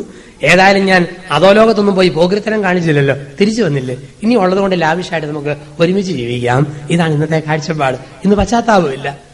ഒരപ്പൻ 10 വയസ്സുള്ള മോനോട് പറഞ്ഞു, മോനെ, നിന്റെ പ്രായത്തിൽ ജവഹർലാൽ നെഹ്റു 5 മുഴുത്ത പുസ്തകങ്ങൾ വായിച്ചായിരുന്നു, നീ ഒരു മാതൃഭൂമി ആഴ്ചപ്പതിവെങ്കിലും മൊത്തമായി വായിച്ചിട്ടുണ്ട്, നിനക്ക് ഈ വായനാ സ്വഭാവം കിട്ടുന്നില്ല, കഷ്ടമാണ്. ഉടനെ മോന്റെ മറുപടി, അപ്പന്റെ പ്രായത്തിൽ ജവഹർലാൽ നെഹ്റു ഇന്ത്യയുടെ പ്രധാനമന്ത്രിയായിരുന്നു, ഓർത്തോണം. അപ്പനിപ്പോൾ റബ്ബർ കൂടെയും കത്തിയായിട്ട് നടക്കുമല്ലേ. ഈ മോന്റെ മറുപടി ഇതാണ്. അപ്പൊ ഈ ധ്വനി മാറുന്ന കാലമാ. ഒരു സ്ത്രീ 7 വയസ്സുള്ള മോനോട് പറഞ്ഞു, മോനെ, നിന്നെ വലിയ വയറ്റി ചുമന്നുകൊണ്ട് അമ്മ കറി ഒലത്തിയതും വെള്ളം കോരിയതും ആടിനെ മാറ്റിക്കേറ്റതും കോഴിയെ കൂട്ടി കയറ്റിയതും പന്നിയെ വേലി കയറ്റിയതും ഒക്കെ നിന്നെ വലിയ വയറ്റി ചുമന്നുകൊണ്ടാ, അതിന് നന്ദി നിനക്ക് എന്നോട് വേണം. ഉടനെ അവന്റെ മറുപടി, പിന്നെ ഗർഭിണികളായ എല്ലാ പെണ്ണുങ്ങളും വലിയ വയറും ചുമന്നുകൊണ്ട് പോകുന്നത് ഒരു സാധാരണ കാഴ്ചയാണ്, അതിനകത്ത് പ്രത്യേക നന്ദിക്ക് കാരണമൊന്നുമില്ല. അമ്മയ്ക്ക് എന്നോടാ നന്ദി വേണ്ടത്, അതിനാടാന്ന് ചോദിച്ചു. അമ്മയെ നോർത്ത് നോക്കിക്കേ, ഇങ്ങോട്ട് ഇറങ്ങിപ്പോരാതെ ഞാൻ അമ്മയുടെ വയറ്റിൽ തന്നെ കിടക്കുമായിരുന്നെങ്കിൽ അമ്മയുടെ അവസ്ഥ എന്നായിട്ട് മാറുമായിരുന്നു. ഇതാണ് ലോകം. റിപ്പന്റൻസ് ഇല്ലാത്ത ഒരു സമൂഹത്തിലാണ് നമ്മൾ ജീവിക്കുക. മാനസാന്തരത്തിന്റെ മർമ്മപ്രധാനമായ ഭാഗമാണ് പശ്ചാത്താപം, റിപ്പന്റൻസ്. 1 സുബോധം, റിയലൈസേഷൻ, 2 റെസല്യൂഷൻ, തീരുമാനം, 3 റിപ്പന്റൻസ്, പശ്ചാത്താപം, 4 റിട്ടേൺ, തിരിച്ചുപോക്ക്. റിട്ടേൺ, തിരിച്ചുപോക്ക്. അവൻ തിരിച്ചുപോയി. എത്ര ദൂരം അപ്പന്റെ അടുത്ത് നിന്ന് അകന്നുപോയോ അത്രയും ദൂരം തിരിച്ചുപോയി. എത്ര വലിയ പന്നിക്കുഴി വീണോ അത്രയും പൊക്കത്തിലേക്ക് തിരിച്ചു കയറി. എത്ര ദൂരെ പോയോ അത്രയും തിരിച്ചു പോകണം. വീട്ടിൽ പ്രാർത്ഥനയ്ക്കുന്ന രീതിയില്ലേ, ഒരുമിച്ചുള്ള ദിവസങ്ങളിൽ പ്രാർത്ഥനയില്ലേ, പ്രാർത്ഥിച്ചു തുടങ്ങണം, തിരിച്ചു പോക്ക്.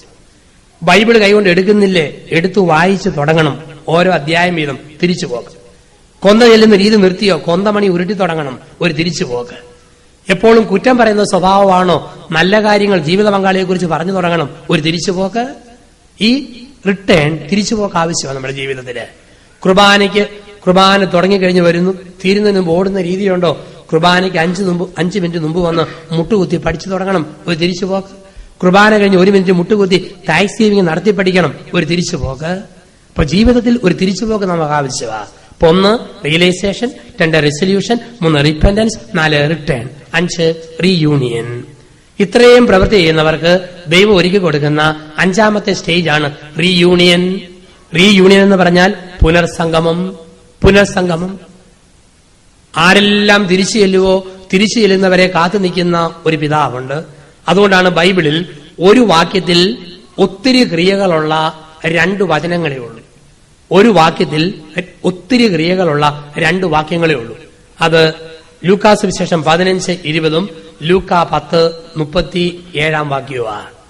1 സമറിയാക്കാരന്റെ പരസ്നേഹം കാണിക്കുന്നിടത്ത് ഒരു വാക്യത്തിൽ 8 ക്രിയകൾ. 2 പിതാവിന്റെ സ്നേഹം കാണിക്കുന്നിടത്ത് ഒരു വാക്യത്തിൽ 5 ക്രിയകൾ. ലൂക്കാ 15:20 പിതാവ് അവനെ കണ്ട് മനസ്സലിഞ്ഞ് ഓടിച്ചെന്ന് കെട്ടിപ്പിടിച്ച് ചുംബിച്ചു. ഒറ്റ വാക്യത്തിലെ 5 ക്രിയകൾ. കണ്ട് മനസ്സലിഞ്ഞ് ഓടിച്ചെന്ന് കെട്ടിപ്പിടിച്ച് ചുംബിച്ചു. സമറിയാക്കാരനോ കണ്ട് അടുത്ത് ചെന്ന് വീഞ്ഞുവെണ്ണയും വെച്ചുകെട്ടി കുതിരപ്പുറത്ത് കയറ്റി സത്രത്തിൽ കൊണ്ടുചെന്ന് മുറിവുകൾ വെച്ചുകെട്ടി അവനെ പരിചരിച്ചിട്ട് ജോലിക്കാരെ ഏൽപ്പിച്ചു. പരസ്നേഹത്തിന്റെ വാക്യത്തിൽ 8 ക്രിയകൾ, ദൈവസ്നേഹത്തിന്റെ വാക്യത്തിൽ 5 ക്രിയകൾ. ആരെല്ലാം തിരിച്ചു ചെല്ലുവോ, തിരിച്ചു ചെല്ലുന്നവരെ സ്വീകരിക്കുന്ന ഒരു പിതാവായ ദൈവം കാത്തിരിപ്പുണ്ട്. ഒരുപക്ഷെ ചിലപ്പം കുടിയന്മാരൊക്കെ വീട്ടിൽ കയറാതെ നാട്ടിലെ ഓടെ കിടക്കുന്ന കാണാം. ചെല്ലുമ്പോൾ സ്വീകരിക്കാത്ത ഒരു ഭാര്യ വീട്ടിലുണ്ട്, ഉൾക്കൊള്ളാൻ പറ്റാത്ത മക്കളുണ്ട്, പിന്നെ പോകാൻ മടി, അതുകൊണ്ട് റോഡിൽ തന്നെ കിടക്കുന്നവരുണ്ട്. തിരിച്ചു ചെല്ലാൻ വീടുണ്ടോ, തിരിച്ചു ചെല്ലും. ദൂർത്തപ്പോൾ തന്നെ അറിയാം, തിരിച്ചു ചെല്ലുമ്പോൾ സ്വീകരിക്കുന്ന ഒരപ്പനുണ്ട്, അവന് സന്തോഷത്തോടെ തിരിച്ചു ചെല്ലുന്നു. റീയൂണിയൻ. അപ്പം കുമ്പസാരം എന്നൊക്കെ പറയുന്നത് ഒരു റീയൂണിയനാ, ദൈവത്തിലേക്കുള്ള ഒരു തിരിച്ചു ചെലവ്. അതുകൊണ്ട് കുമ്പസാരത്തെ വിളിക്കുന്ന വാക്ക് തന്നെ ദ സാക്രമെന്റ് ഓഫ് റിക്കൺസിലിയേഷൻ, അനുരഞ്ജനത്തിന്റെ കൂദാശ, ദൈവത്തിലേക്ക് തിരിച്ചു ചെല്ലാനുള്ളൊരു വിളി. അവിടെ 6th സ്റ്റേജ് റീക്ലോത്തിങ്, അലങ്കൃതനാവുക. റീക്ലോത്തിങ്, അവൻ അലങ്കൃതനായെന്നാ പറയുക. ചെളി പിടിച്ച പഴയ വസ്ത്രങ്ങൾ ഉരിഞ്ഞു മാറ്റിയിട്ട് അവനെ പുതിയ തുണി ഉടുപ്പിച്ചു. മാമോദീസായ്ക്ക് നമ്മൾ കിട്ടിയ വെള്ളത്തുണിയിൽ പാപത്തിന്റെ കറുത്ത പൊട്ടുകൾ വീണെങ്കിൽ കുമ്പസാരം എന്ന കൂദാശയിലൂടെ ആ വെള്ളപ്പൊട്ടുകളെ തുടച്ചു മാറ്റിയിട്ട് ഇതാ വീണ്ടും ആദിമ വിശുദ്ധിയിലേക്ക് നമ്മൾ തിരിച്ചു പോകുന്ന റീക്ലോത്തിങ്, അലങ്കൃതനാവുക. അവിടെ 7ാമതൊരു സ്റ്റേജ് ഉണ്ട്, അതിലേക്കാണ് ദൈവം നമ്മളെ ഇന്ന് വിളിച്ചിരിക്കുന്നത്. റിജോയ്സിംഗ്. ആഹ്ലാദാരവമുണ്ടായി, കൊഴുത്ത കാളയെ കൊന്നു, മൃഷ്ടാന ഭോജനമൊരുക്കി, മടി പിടിപ്പിച്ചു, ചെരുപ്പ് ധരിപ്പിച്ചു, മോതിരമണിയിപ്പിച്ചു, ഒരു വലിയ ആഘോഷം. നല്ല ഒരു ധ്യാനം കൂടി, ഒത്തിരി നല്ല വചനം കേട്ട്, ഒരുപാട് നല്ല പാട്ടുകൾ പാടി, ഒന്നിച്ച് സന്തോഷത്തിന്റെ ബലിയർപ്പിച്ച് ഒരു കുമ്പസാരത്തിലൂടെ കടന്നുപോയി ആവശ്യമെങ്കിൽ കൗൺസിലിംഗിലൂടെ കടന്നു പോകുമ്പം മനസ്സിന്റെ ഭാരം മാറിയിട്ട് ഈ 7th സ്റ്റേജിലേക്ക് നമ്മൾ വരും. ആഹ്ലാദ ആരവത്തിലേക്ക് നമ്മൾ കടന്നു വരിക. അങ്ങനെ വരണമെങ്കിൽ നമ്മൾ സംഭവിക്കേണ്ട 4 കാര്യങ്ങളാണ് നമ്മൾ ആദ്യം വായിച്ചത്. ലൂക്കാസ് വിശേഷം 3, 5, 6 വാക്യങ്ങളിൽ സ്നാപക യോഹന്നാൻ പറഞ്ഞു നമ്മൾ 4 കാര്യങ്ങൾ നടത്തണം. 1, താഴ്വരകൾ നികത്തണം. ബൈബിളിൽ താഴ്വര എന്ന വാക്കിന്റെ അർത്ഥം പാപാവസ്ഥ. തിന്മയിൽ കഴിയുന്ന മനുഷ്യന്റെ അവസ്ഥയ്ക്കാണ് താഴ്വര. അതുകൊണ്ടാണ് ബൈബിളിൽ പറയുക, കർത്താവെ അഗാധത്തിൽ നിന്ന് നിന്നെ ഞാൻ വിളിക്കുന്നു. തിന്മയിൽ കഴിയുന്ന മനുഷ്യൻ പന്നിക്കുഴിയിലാണ് കിടക്കുക, ചെളിയിലാണ് കിടക്കുക. ഈ അവസ്ഥയ്ക്ക് വിളിക്കുന്ന വാക്കാണ് താഴ്വര. പാപാവസ്ഥയിൽ കിടക്കുന്ന മനുഷ്യൻ എപ്പോഴും ഒരു കുഴിയിലാണ്, ചെളിയിലാണ്. ആ താഴ്വര പരസ്നേഹ പ്രവൃത്തികള്, ദാനധർമ്മങ്ങള്, ദശാംശങ്ങൾ കൊടുത്ത്, പാപങ്ങളോട് കരുണ കാണിച്ച്, ജീവകാരുണ്യ പ്രവൃത്തികൾ ചെയ്ത് തിന്മയുടെ കുഴികൾ നികത്തണം. അങ്ങനെ നികത്തുമ്പോൾ മാനസാന്തരമായി താഴ്വര നികത്തപ്പെടണം. ചിലപ്പോഴൊക്കെ കുടുംബങ്ങളിൽ വിട്ടുമാറാത്ത രോഗം, നാട്ടിൽ പ്രശ്നം, എന്ത് കിട്ടിയാലും തികയാത്ത അവസ്ഥ, അങ്ങനെയൊക്കെ ഉള്ളവര് കൃത്യമായി ദശാംശങ്ങൾ കൊടുത്തു പഠിച്ചു തുടങ്ങിയാൽ കടബാധ്യതകൾ മാറും, രോഗങ്ങൾ മാറും, വീടിന്റെ നൊമ്പരങ്ങൾ മാറും. അങ്ങനെ അത്ഭുതങ്ങൾ നടന്ന എത്രയോ കുടുംബങ്ങളെ നമുക്ക്, ആയിരക്കണക്കിന് കുടുംബങ്ങളെ ഇന്ന് എടുത്ത് സാക്ഷ്യപ്പെടുത്താൻ പറ്റും. കാരണം എവിടെയോ ചെയ്തു പോയ തിന്മയുടെ മേഖലകളിൽ ഒരുപക്ഷെ പൂർവികരിലൂടെ അല്ലെ നമ്മളിലൂടെ സംഭവിച്ച തിന്മയുടെ കുഴി ഇങ്ങനെയുള്ള ദാനധർമ്മങ്ങളാലും പ്രാർത്ഥനയാലും സ്വയ ഉപേക്ഷയാലും തപശ്ചര്യകളാലും ത്യാഗപ്രവൃത്തികളാലും നമ്മൾ നികത്തണം. താഴ്വരകൾ നികത്തപ്പെടണം. ഓരോ പാപത്തിനും പരിഹാരം നമ്മൾ ചെയ്യുന്നു. 2, കുന്നും മലയും നിരത്തണം. കുന്നും മലയും നിരത്തണം. ബൈബിളിൽ കുന്ന് എന്ന വാക്കിന്റെ അർത്ഥം അഹങ്കാരം, മല സ്വയനീതീകരണം. നമ്മൾ തിരുത്തേണ്ട 2 മേഖലകളാണ് അഹങ്കാരവും സ്വയനീതീകരണവും. കുന്നും മലയും നിരത്തണം. അഹങ്കാരവും സ്വയനീതീകരണവും നമ്മൾ വെടിയണം. അഹങ്കാരം നമ്മളിലുണ്ടോ? എന്താ അഹങ്കാരം? ഏതെങ്കിലും ഒരു വാക്യം കേൾക്കുമ്പം അതെന്നെ പിടിച്ചൊലച്ചാൽ ഒലയ്ക്കുന്നതാണ് എന്റെ അഹങ്കാരം. ഏതെങ്കിലും ഒരു കാര്യം പറയുമ്പോൾ എനിക്ക് അസ്വസ്ഥത ഉണ്ടായോ? ഒരു ഭാര്യയോട് ഭർത്താവ് പറയുക, അല്ലേലും നിന്റെ അപ്പൻ ഈ ടൈപ്പാന്ന് എനിക്കറിയാം. ഉടനെ അപ്പൻ ബാധ പ്രാപിച്ച മോള് കെട്ടിയവനോട് പൊട്ടിത്തെറിക്കും. കാരണം സ്വന്തം അകത്തെ പിടിച്ച് ഒലച്ചു. അല്ലെ ഭർത്താവിനോട് പറയാ, തന്റെ വീട്ടുകാരുടെ കാര്യം എനിക്കറിയാം, അധികം പുണ്യം പറയാതിരിക്കാന്ന് വെച്ചാൽ ഉടനെ അവൻ പൊട്ടിത്തെറിക്കുന്നു. ഏതോ ഒരു മേഖലയാണോ എന്നെ ഒലയ്ക്കുന്നത്, ഇതാണ് എന്റെ അഹങ്കാരം. അപ്പൊ ഈ അഹങ്കാരവും സ്വയനീതീകരണവും ഞാൻ വെടിയണം. 3, വളഞ്ഞ വഴികൾ നേരെയാക്കണം. വളഞ്ഞ ഇടപാടുകൾ അരുത്. വളഞ്ഞ ഫോൺ വിളി, വളഞ്ഞ കത്തിടപാട്, വളഞ്ഞ കാശിടപാട്, വളഞ്ഞ ബന്ധങ്ങൾ നമുക്കരുത്. ജീവിതം ഒരു ഓപ്പൺ ബുക്ക്, സ്ട്രേറ്റ് ഫോർവേഡ്. ഉൽപ്പത്തി 2:25. പുരുഷനും സ്ത്രീയും നഗ്നരായിരുന്നു, ലജ്ജ തോന്നിയില്ല. പരിപൂർണ്ണ തുറവി. ഒളിക്കാനും മറയ്ക്കാനുമില്ല. ദൈവത്തെ മറയ്ക്കരുത്, ജീവിത പങ്കാളിയെ മറയ്ക്കരുത്. വളഞ്ഞ വഴികൾ നേരെയാക്കപ്പെടും. 4, പരുപരുത്തവ മൃദുവാക്കപ്പെടും. പരുപരുത്തവ എന്താ പരുപരുത്തത്? ചെയ്ത് പഴകിപ്പോയതാണ് പരുപരുത്തവ. ആദ്യമായിട്ട് ആനപ്പുറത്ത് കയറുന്ന ആൾക്ക് വല്ലാത്ത ചൂടും ആനയുടെ മണവും. പക്ഷെ 1 മാസം കയറുമ്പോഴോ ആനച്ചൂടും ആനച്ചൂരും മഹാസുഖം. ഒരു മനുഷ്യൻ ആദ്യമായിട്ട് ഒരു പുതിയ വീട് വാടകയ്ക്കെടുത്ത് മീൻ ചന്തയുടെ അടുക്കൽ ചെന്നു. 1-ാമത്തെ ദിവസം പറഞ്ഞു, വൃത്തികെട്ട മണം, ദുർഗന്ധം, എങ്ങനെ കിടന്നുറങ്ങും? 2 മാസം കഴിഞ്ഞ് ചോദിക്കും, ഇപ്പോൾ എങ്ങനെയുണ്ട് നാറ്റം? എന്നാ നാറ്റം? ഇപ്പോൾ എന്തൊരു മാറ്റം? നാറ്റം മാറിയതല്ല, മൂക്ക് നാറ്റത്തോട് അഡ്ജസ്റ്റ് ചെയ്തു പോയതാണ്. മീൻകാരിയും പൂക്കാരിയും ആത്മമിത്രങ്ങൾ. മീൻകാരിയും പൂക്കാരിയും. അപ്പോൾ ഈ പൂക്കാരി മീൻകാരിയുടെ വീട്ടിൽ ഒരു വിരുന്നിന് ക്ഷണിക്കപ്പെട്ടു. ചെന്നു കഴിഞ്ഞപ്പോൾ ഈ മീൻകാരി ഭൂമിയിൽ കിട്ടാവുന്ന ഏറ്റവും വില പിടിച്ച പൂക്കൾ കൊണ്ട് ഒരു മെത്ത മെനഞ്ഞ് മനോഹരമായി അലങ്കരിച്ച് ഈ പൂക്കാരിയെ പിടിച്ചു കിടത്തി മീന്റെ വണ്ണം അടിക്കാതെ ഇവള് സുഖമായിട്ട് കിടന്നുറങ്ങി. പിറ്റേ മാസത്തിൽ ഈ പൂക്കാരി മീൻകാരിയെ ഉണ്ണാനായിട്ട് വിളിച്ചു. വിഭവസമൃദ്ധമായ സദ്യ ഒരുക്കി മെത്തയിൽ മുഴുവൻ പൂക്കൾ കൊണ്ടങ്ങ് വിരിച്ചു. മനോഹരമായ മെത്തയിൽ ഈ മീൻകാരിയെ പിടിച്ചു കിടത്തി. രാത്രി 12 രൂപക്ക് ഉറങ്ങാൻ പറ്റുന്നില്ല. അവൾ അങ്ങോട്ടും ഇങ്ങോട്ടും തപ്പിത്തപ്പി ചെന്നപ്പോ ഒരു പഴയ ഉണക്ക തെരണ്ടിയുടെ കഷണം അതെടുത്ത് തലയനോട് ചേർത്ത് വെച്ച് അതും മണത്തോണ്ട് അവൾ സുഖമായിട്ട് കിടന്നുറങ്ങി. കാരണം മീൻകാരിക്ക് ഈ നാറ്റം സഹിക്കാതെ ജീവിക്കാൻ പറ്റുകയില്ല. ചില കാര്യങ്ങളുണ്ട് ഈ ചെയ്ത് പൊരുത്തപ്പെട്ടു പോയതാ, പരിപരുത്തവാന്ന് പറയാ. നേഴ്സുമാര് കുത്തിവെക്കുന്ന കണ്ടിട്ടുണ്ട്. വല്ല പ്രയാസമുണ്ടോ? വാഴപ്പിണ്ടിക്കിട്ട് കുത്തുന്ന പോലെ ഒരൊറ്റ കുത്തി കയറ്റിയിട്ട് പോന്നതാണ്. എനിക്കാണെങ്കിൽ പഞ്ചസാരയുള്ളൊരു ഒരു ദേഹത്ത് തൊലിപ്പുറത്ത് കുത്തിവെക്കുമ്പോൾ കാണാൻ ഞാൻ ബുദ്ധിമുട്ട്, ഞാൻ കണ്ണടച്ച് പിടിക്കും. കാരണം ഈ കുത്തിവെക്കുന്ന കാണാൻ വലിയ ബുദ്ധിമുട്ട്, വലിയ പ്രയാസമാണ്. ഡോക്ടർമാരോ നേഴ്സോ ചോര കണ്ടാ ബോധം കെടുവോ? കണ്ടു പരിചയിച്ചു പോയി, പ്രശ്നമില്ല. അച്ഛന്മാര് ശവടക്കാൻ ചെല്ലുമ്പം പൊട്ടിക്കരയെന്ന് കണ്ടിട്ടുണ്ട്. അവർക്കൊരു പ്രശ്നമില്ല. ഏതാണ്ട് വട വാങ്ങിക്കാൻ പോകുന്ന പോലെ വിട വാങ്ങുന്നതിന് പോലെ പാടിയിട്ട് ശവം പൊക്കിയിട്ട് ഒറ്റ ഓട്ടം ഓടും. കാരണം ചെയ്ത് പരിചയിച്ചു പോയി. ഈ ചെയ്ത് പരിചയിച്ച അവസ്ഥയാ. ഇതാണ് പരിപരുത്തു പോയ അവസ്ഥ. അങ്ങനെയുള്ളവർക്കൊരു ബുദ്ധിമുട്ടുമില്ല. പ്രൈവറ്റ് ബസ്സിലെ കണ്ടക്ടർ നാട്ടിലെ ഹർത്താൽ ദിവസം 5 കത്തെഴുതാൻ തീരുമാനിച്ചു. 5 ഇല്ലന്റെ മേശപ്പുറത്ത് എടുത്തു വെച്ച് ഈ മനുഷ്യൻ എഴുതി തുടങ്ങി.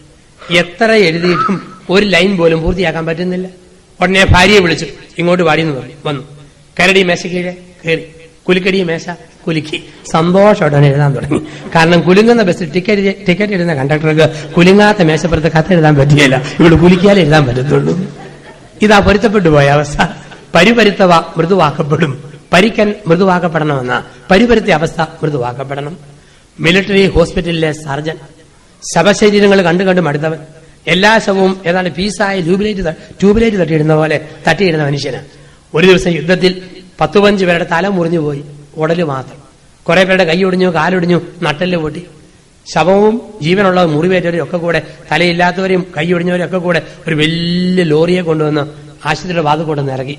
ഇപ്പൊ സർജൻ കണ്ടുപരിചയിച്ച ആളാ, ഒരു മുഴുത്ത കോലും കൂടി ഒന്ന് തട്ടി ഇങ്ങനെ പോവുക, ഏതാണ്ട് ഈ കമ്പിയും മുള്ളും ഒക്കെ തിരിക്കുന്ന പോലെ. അപ്പൊ അങ്ങനെ തട്ടിത്തട്ടി പോയപ്പോഴത്തേക്ക് ഒരുത്തൻ പറഞ്ഞു, എന്റെ മാതാവേ, എന്തൊരു വേദന, തീവ്രവേദന, ഉഗ്രവേദന, കൈയൊടിഞ്ഞ് കാലൊടിഞ്ഞെന്ന് പറഞ്ഞ് അരങ്ങുക. ഉടനെ ഇയാൾ പറയാം, ഛേ ഉണ്ടാകടാ, തലയില്ലാത്തവൻ മൗനം പാലിക്കുമ്പോഴാ കൈയൊടിഞ്ഞവൻ ബഹളം വെക്കുന്നതെന്ന് പറഞ്ഞു. കാരണം ഈ പരിവരുത്തു പോയ അവസ്ഥ അവർക്ക് എന്തും ജീവിതത്തിൽ അവർക്ക് ഗൗരവമുള്ളതല്ല. അപ്പൊ ഈ പരിവരുത്തൽ മൃദുവാക്കപ്പെടും എന്ന് പറയുന്ന ഒരു മാറ്റത്തിലേക്കാണ് വിളിക്കുക. അപ്പൊ ഇതൊക്കെ പ്രകടിപ്പിക്കാനുള്ള വേദിയാണ് കുമ്പസാരം. കുമ്പസാരത്തെ കുറിച്ച് കൂടെ നമുക്ക് ഒരു ചെറിയ ചിന്ത നമ്മുടെ മനസ്സിൽ പതിപ്പിക്കാം. കുമ്പസാരത്തെ കൂടി എന്താണ് കുമ്പസാരത്തെ കുറിച്ച് നമ്മുടെ മനസ്സിൽ പതിപ്പിക്കേണ്ട ഒരു ചെറിയ ചിന്ത? എന്താണ് കുമ്പസാരം എന്ന് ചോദിച്ചു 5ാം ക്ലാസ്സിലെ കുട്ടികളോട്. ഉടനെ ഒരു കുട്ടി എഴുന്നേറ്റിട്ട് പറഞ്ഞു, സാറേ, പിരിപിര എന്നുള്ള പൊത്തിക്കൂടെ പൊരിപര എന്ന് പറയുന്ന ഒരു പരിപാടിയാണ് കുമ്പസാരം. അവൻ കുമ്പസാരത്തെ കണ്ടത് അങ്ങനെ. പിരിപിര എന്നുള്ള പൊത്തിക്കൂടെ പൊരിപര എന്ന് പറയുന്ന ഒരു പരിപാടിയാണ് കുമ്പസാരം. ചിലപ്പോഴൊക്കെ കേരളത്തിൽ ഒരുപക്ഷെ ഏറ്റവും കൂടുതൽ കുമ്പസാരം നടക്കുന്ന സ്ഥലമാണ് പറഞ്ഞാൻ അസീസി ആശ്രമം. ഈസ്റ്ററിനും ക്രിസ്മസിനും ഒക്കെ ആവും മെയിൻ റോഡ് വരെ വണ്ടികൾ നിരന്ന് കിടക്കും. 9 അച്ഛന്മാർ രാവിലെ 6 മണിക്ക് കഴിയാൽ രാത്രി 9 വരെ ഇരുന്നാലും തീരുകയില്ല. അതുപോലെ കുമ്പസാരിക്കാൻ ആൾക്കാർ വരും. ഇട ദിവസം 2 അച്ഛന്മാർ ഫുൾ ടൈം കുമ്പസാരം പോയിട്ടില്ല. ആർക്കും എപ്പോഴും ഒന്ന് കുമ്പസാരിക്കാം. ഇങ്ങനെ കുമ്പസാരിക്കാൻ വരുമ്പോൾ ചിലപ്പോൾ ആൾക്കാർ വന്ന് മണിയടിക്കുമ്പോൾ ഗതികേടിന് ഞാനായിരിക്കും ഇറങ്ങി ചെല്ലുന്നു. ഉടനെ ചോദിക്കും, കുറെ പ്രായമുള്ള അച്ഛന്മാരുമല്ലോ. കണ്ണ് കാണാൻ വേണമെങ്കിൽ പൂർണ്ണ സന്തോഷം, ചെവിയും കൂടെ കേൾക്കത്തില്ലേ പരമസന്തോഷം. ചില ആൾക്കാർ പെരുന്നാളിന് ബാൻഡ്യമേളവും ചെണ്ടമേളവും തുടങ്ങുമ്പോഴാണ് കുമ്പസാരിക്കാൻ വരും. പാപം പറയുകയും വേണം, എന്നാലിട്ട് കേൾക്കുകയരുത്. ബിരുദന്മാരെ കണ്ടിട്ടുണ്ട്. ചിലർക്ക് കുടിച്ചേച്ച് കുമ്പസാരിക്കാൻ വരും, കുടി കഴിഞ്ഞിട്ട് കുമ്പസാരിക്കാൻ വരും. കാരണം എന്തിനാ? പാപം പറയാനൊന്ന് ലെവലായിട്ട് വരിക. കാരണം പറയാനുള്ള ഗൗരവം കിട്ടുന്നുണ്ട്. അപ്പൊ ഇങ്ങനെയുള്ള ആൾക്കാർ കുമ്പസാരത്തെ കാണുന്ന എങ്ങനെ? പാപം പറയുന്ന ഒരു യന്ത്രം പുറത്തും പാപം മോചിക്കുന്ന ഒരു കുന്തഭാഗത്തും. ഇതാണ് കുമ്പസാരം. അനുദപിക്കുന്ന പാപിയും അനുഗ്രഹിക്കുന്ന കർത്താവും കണ്ടുമുട്ടുന്ന വേദിയാണ് കുമ്പസാരം. കുമ്പസാരം എന്ന ഉദാശ അതാണ്. കുമ്പസാരം എന്ന ഉദാശ. ഇനി ബൈബിളിനെ കുറിച്ച് വലിയ ഗ്രാഹ്യമില്ലാത്ത ആൾക്കാര് പെറുക്കി ചോദിക്കും, കുമ്പസാരിക്കാൻ ബൈബിളിൽ പറഞ്ഞിട്ടുണ്ടോ? കുമ്പസാരിക്കണമെന്ന് ബൈബിളിൽ എവിടാ പറഞ്ഞിരിക്കുന്നത് ചോദിക്കുന്നവരുണ്ട്. അത് ബൈബിൾ മൊത്തം വായിക്കാഞ്ഞിട്ടാ. കുമ്പസാരിക്കാൻ ബൈബിളിൽ പറഞ്ഞിട്ടുണ്ട്. ആദ്യമായിട്ട് കുമ്പസാരിക്കണമെന്ന് ബൈബിളിൽ പറഞ്ഞിരിക്കുന്നത് the book of numbers chapter 5 verse 5.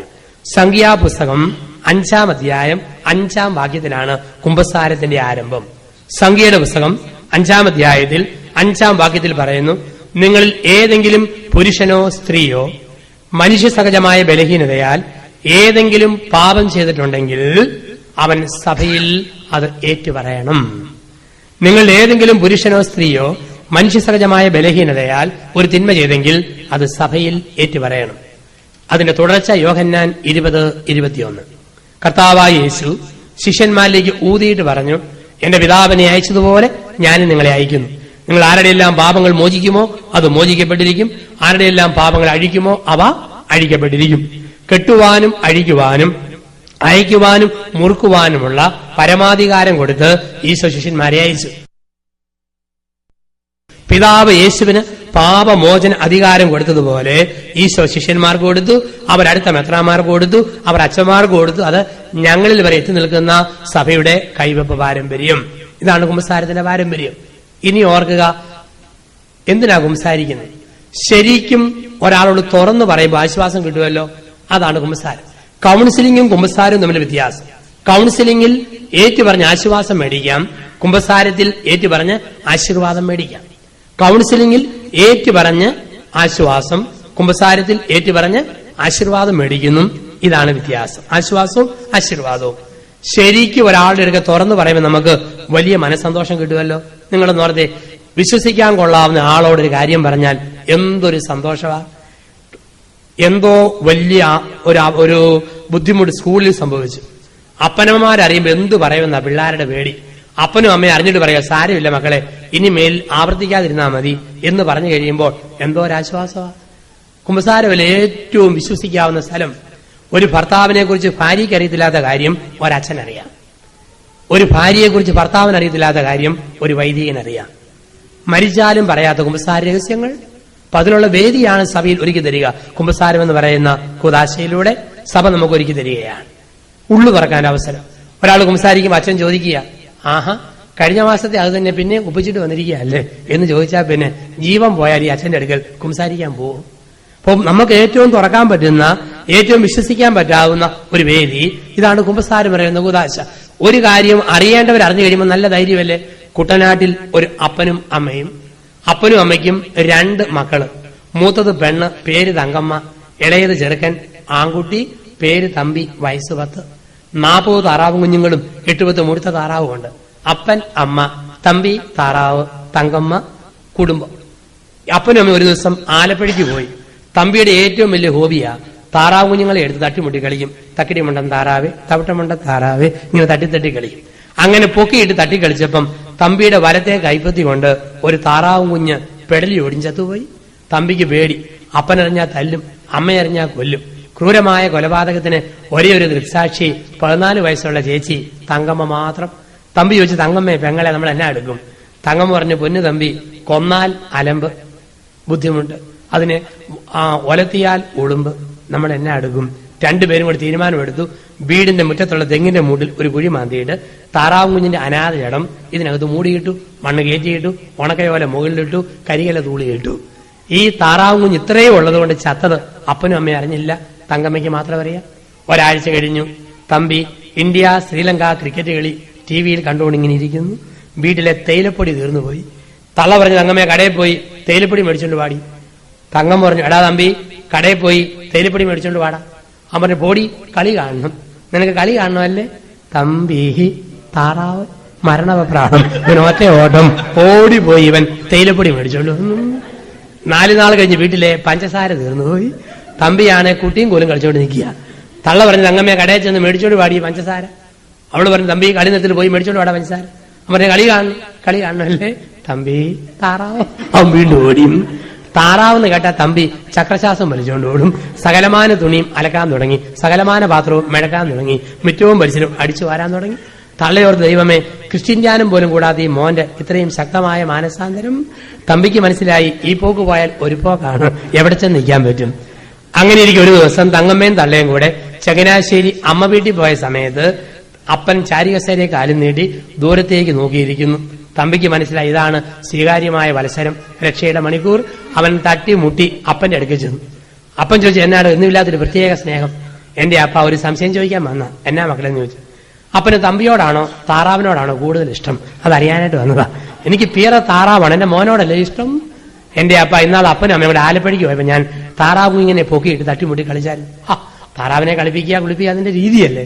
എന്റെ അപ്പ ഇങ്ങനെ കളിപ്പിച്ചപ്പോ അറിയാതെ വലത്തെ കൈപ്പത്തി കൊണ്ട് ഒരു താറാവ് കുഞ്ഞിന്റെ പെടലി ഒടിഞ്ഞ് ചത്തുപോയി. ആഹാ, എന്നിട്ട് എന്നാ പറയാൻ? വറുത്തു തിന്നോ ഒലത്തി തിന്നോ കുഴിച്ചിട്ടോ? ഒരു താറാവ് ചത്തെന്ന് കേട്ടിട്ട് അപ്പനൊന്നും തോന്നുന്നില്ലേ? എന്റെ മോനെ, നിന്റെ കൈ കൊണ്ടൊരു താറാവ് ചത്തെന്ന് കേട്ടാൽ അപ്പൻ എന്നാ തോന്നാനാ? താറാവും തറവാടും നിന്റേതല്ലേ. വല്ലാത്ത സന്തോഷം. അവൻ അപ്പനെ മുത്തി കെട്ടി കടിച്ച് പിടിച്ച് നക്കി നനച്ച് മടി കയറിയിരുന്ന് മുറുക്കി പിടിച്ച് ഉമ്മയും കൊടുത്ത് ഇവൻ ഇറങ്ങിപ്പോന്നു. 2 നാൾ കഴിഞ്ഞപ്പോ തങ്കമ്മയും തള്ളയും തിരിച്ച് ചങ്ങനാശ്ശേരി വീട്ടിലെത്തി. സംഭവിച്ചതൊന്നും തങ്കമ്മ അറിഞ്ഞു. 4ാമത്തെ തമ്പി കൂട്ടുകാരുടെ കൂടുതൽ ഓലപ്പന്തും കളിച്ചോണ്ടിരിക്കുക. തള്ള പറഞ്ഞു, തങ്കമ്മയെ കടയിൽ പോയി കാപ്പിപ്പൊടി മേടിച്ചോണ്ട് പാടി. തങ്കം പറഞ്ഞു, എടാ തമ്പി, കടയിൽ പോയി കാപ്പിപ്പൊടി മേടിച്ചോണ്ട് പാടാ. അവന്റെ സ്വരം കനത്തു, തല പൊങ്ങി, നട്ടല് നീർന്നു. അവൻ പറഞ്ഞു, പോടി, സൗരിപ്പൊടിയല്ല, സൗരിപ്പൊടിയല്ലേ. തമ്പി താറാവ്, ഇന്നലെ താറാവ്, ഇന്നെവിടാടിയ താറാവ്? നിന്റെ അമ്മയുടെ താറാവ്, ഇന്നെവിടാടിയ താറാവ്? എപ്പോഴാ പറയാൻ പറ്റിയത്? തിരുത്തി കഴിഞ്ഞപ്പം. ഈ പിശാച് തങ്കമ്മയെ പോലെ ഒരു ചെറിയ തെറ്റ് കുടിച്ചില്ലേ, ഒരു മഗ് മൊത്തം വിഴുങ്ങിച്ചു, എന്നാലും ഒരു സിഗരറ്റ് വലിച്ചില്ലേ, എന്നാ ഒരു പാക്കറ്റ് എന്നാലും പഴിച്ചില്ലാലും കുഴപ്പമില്ല. പിശാച് ഈ തങ്കമ്മയെ പോലെ ഒരു തെറ്റ് ചെയ്യിപ്പിച്ചോണ്ട് ഒന്ന് പറ്റിയില്ല എന്നാ ഒത്തിരി ആയിക്കോട്ടെ ഇങ്ങനെ കൊണ്ടുവരും. ഇതാണ് പിശാച്. കുമ്പസാരിക്കുമ്പോഴോ കാര്യം പിതാവായ ദൈവത്തിന്റെ കാതിച്ചെന്ന് പറയാം കുമ്പസാരത്തിൽ. വീണ്ടും പിശാച്, ഇപ്പോൾ ഇന്ന് ഞാൻ പുതിയ ആളാ, എല്ലാം എന്റെ അപ്പനോട് ഏറ്റു പറഞ്ഞു. ഇന്നൊരു പുതിയ ഹൃദയം, ഒരു പുതിയ മനസ്സ്, ഒരു പുതിയ സൃഷ്ടി.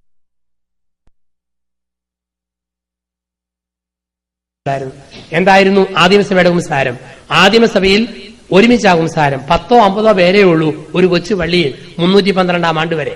312 ആണ്ടിൽ എഡിറ്റോ മിലാനിലൂടെ കോൺസ്റ്റന്റൈൻ ചക്രവർത്തി സഭയ്ക്ക് സ്വാതന്ത്ര്യം കൊടുത്തപ്പോഴാണ് അംഗസംഖ്യ വർദ്ധിച്ചത്. ആദിമസഭയിൽ 10ഓ 50ഓ പേര് ഒരു കൊച്ചു പള്ളിക്കകത്ത് എന്നിട്ട് എല്ലാവരും അനുതാപ ശുശ്രൂഷയ്ക്ക് പാവം പറഞ്ഞോളാൻ പറയും. 10ഓ 50ഓ പേരേ ഉള്ളൂ. 80 വയസ്സുള്ള അപ്പൻ, 45 വയസ്സുള്ള മോൻ, 8 വയസ്സുള്ള കൊച്ചുമോൻ.